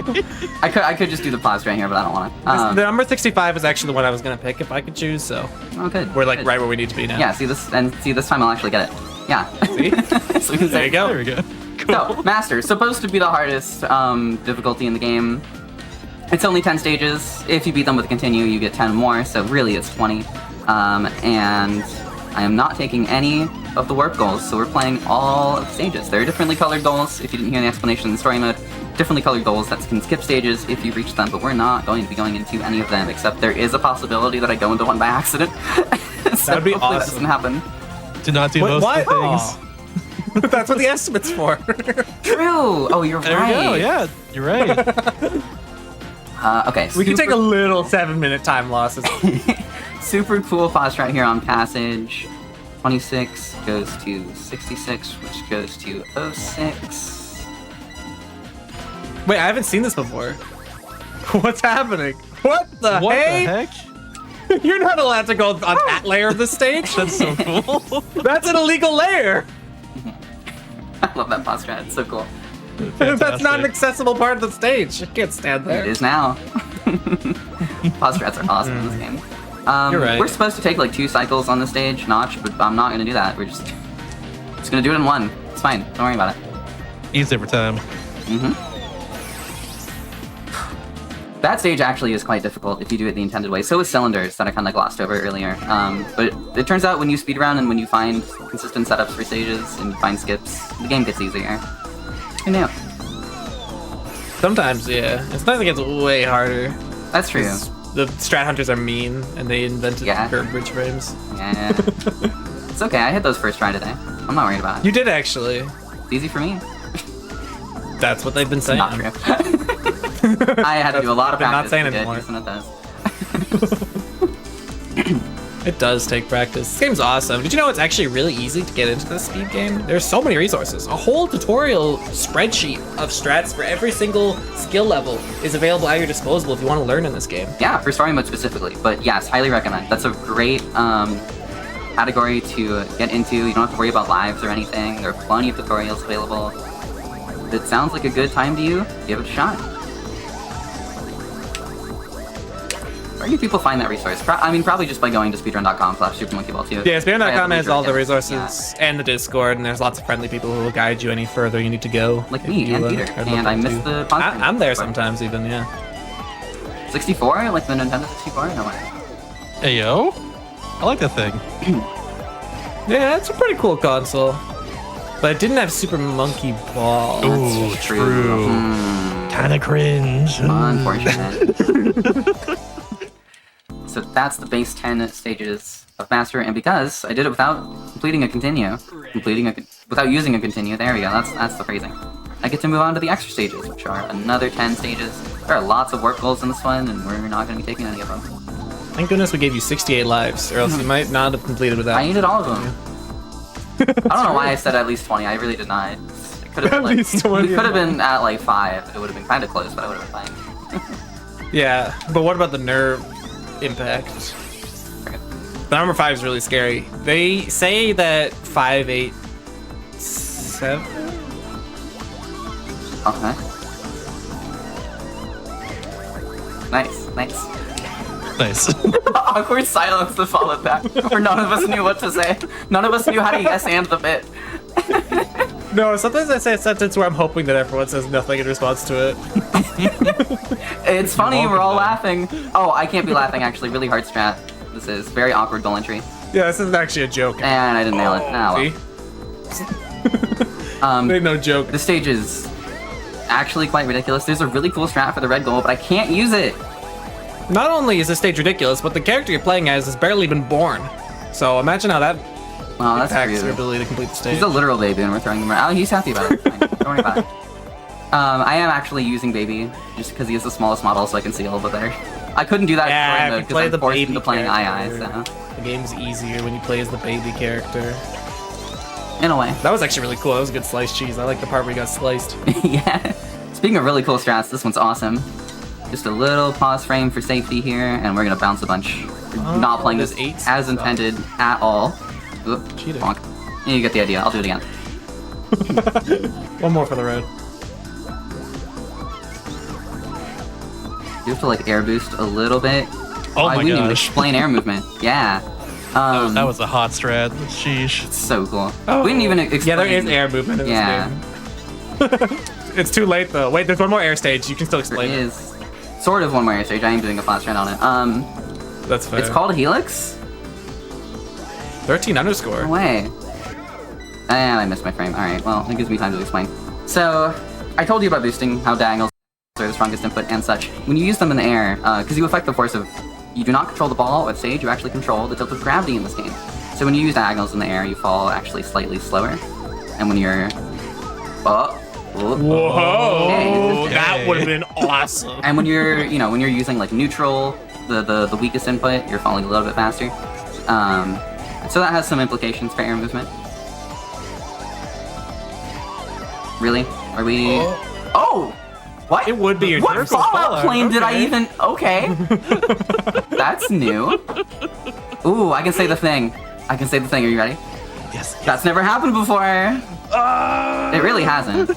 There we go. Felix, why did you make this stage this way? Sorry, it's my fault. I time traveled back to 2002 and made a weird stage. That's a baby maneuver to be time travel into 2002. That's true. Yeah, this baby, canonically, a time traveler. That's true. Not joking. The final Alright. stage, by the way, is a whole GameCube, just a whole really detailed model of a Nintendo GameCube, which fits into Parallel Universe coming up after this, because I've got some GameCube games on as well.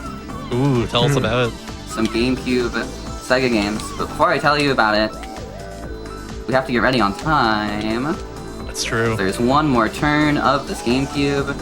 Unfortunately, I cannot manually open the disc tray. As cool as that would be, I do have to wait. And time. That's Master. All GG. levels, otherwise known as Master Worthless. GG's. And that's almost every stage in this game. I think we're only missing like 10 plus the bonus stages, so like 20-ish. Yeah, some extras. Yeah, we're only expert extras. So we're missing like 30-ish stages. But we did all the things in the constraints that we have set for ourselves. That's what matters most, really. Yeah, if you play 2 categories that have all in their name, that automatically counts for this hotfix event, I think. I don't know where that That's bug true. that was on my monitor went. So if you hear me suddenly yelp during Parallel Universe, that's what that would be. Sorry. Anyway, yeah, Parallel Universe is coming up next. That's a show that I host. It's about community-created content, so mods, fan games, things of that nature. And I am having Billy Hatcher Scrambled, which is a Billy Hatcher mod, and Shadow the Hedgehog Reloaded, which is, of course, a Shadow the Hedgehog mod. So we've got more Sega GameCube games coming Huge. up. Thank you, Shasta, Billy. for having me on Do All the Things. Always happy to play Monkey Ball, play all the Monkey Ball even. Absolutely. And go follow if you- Helix as well, too. Yeah, you can do that. It's Helix13_ on Twitch. It's also my YouTube. I'm helix.midwestspeedfest.com on Blue Sky. Shout out Midwest Speedfest. I stream lots of Monkey Ball speedruns and sometimes other stuff. Thank you, Peter, for being here. It's always a blast to have you on commentary and just like hang out with It you. was a good time. Thank you for having me. Play Monkey Ball. Have fun with the Monkey Ball. We kind of explained, but you can go to the speedrun.com page, find the Discord, find the tutorials, and all of that. Join the community if that sounds like fun to you. I think it's fun, but I may be biased at this point. Yeah. If there's, I'll just let Shasta take us out. Trans rights. I will see you all in just a few minutes for Parallel Universe. Heck yeah, gamers. And that's it for Do All the Things this week. We'll see y'all in a couple weeks from now for another episode. But for now, I'll see you later. Keep on watching GDQ Hotfix.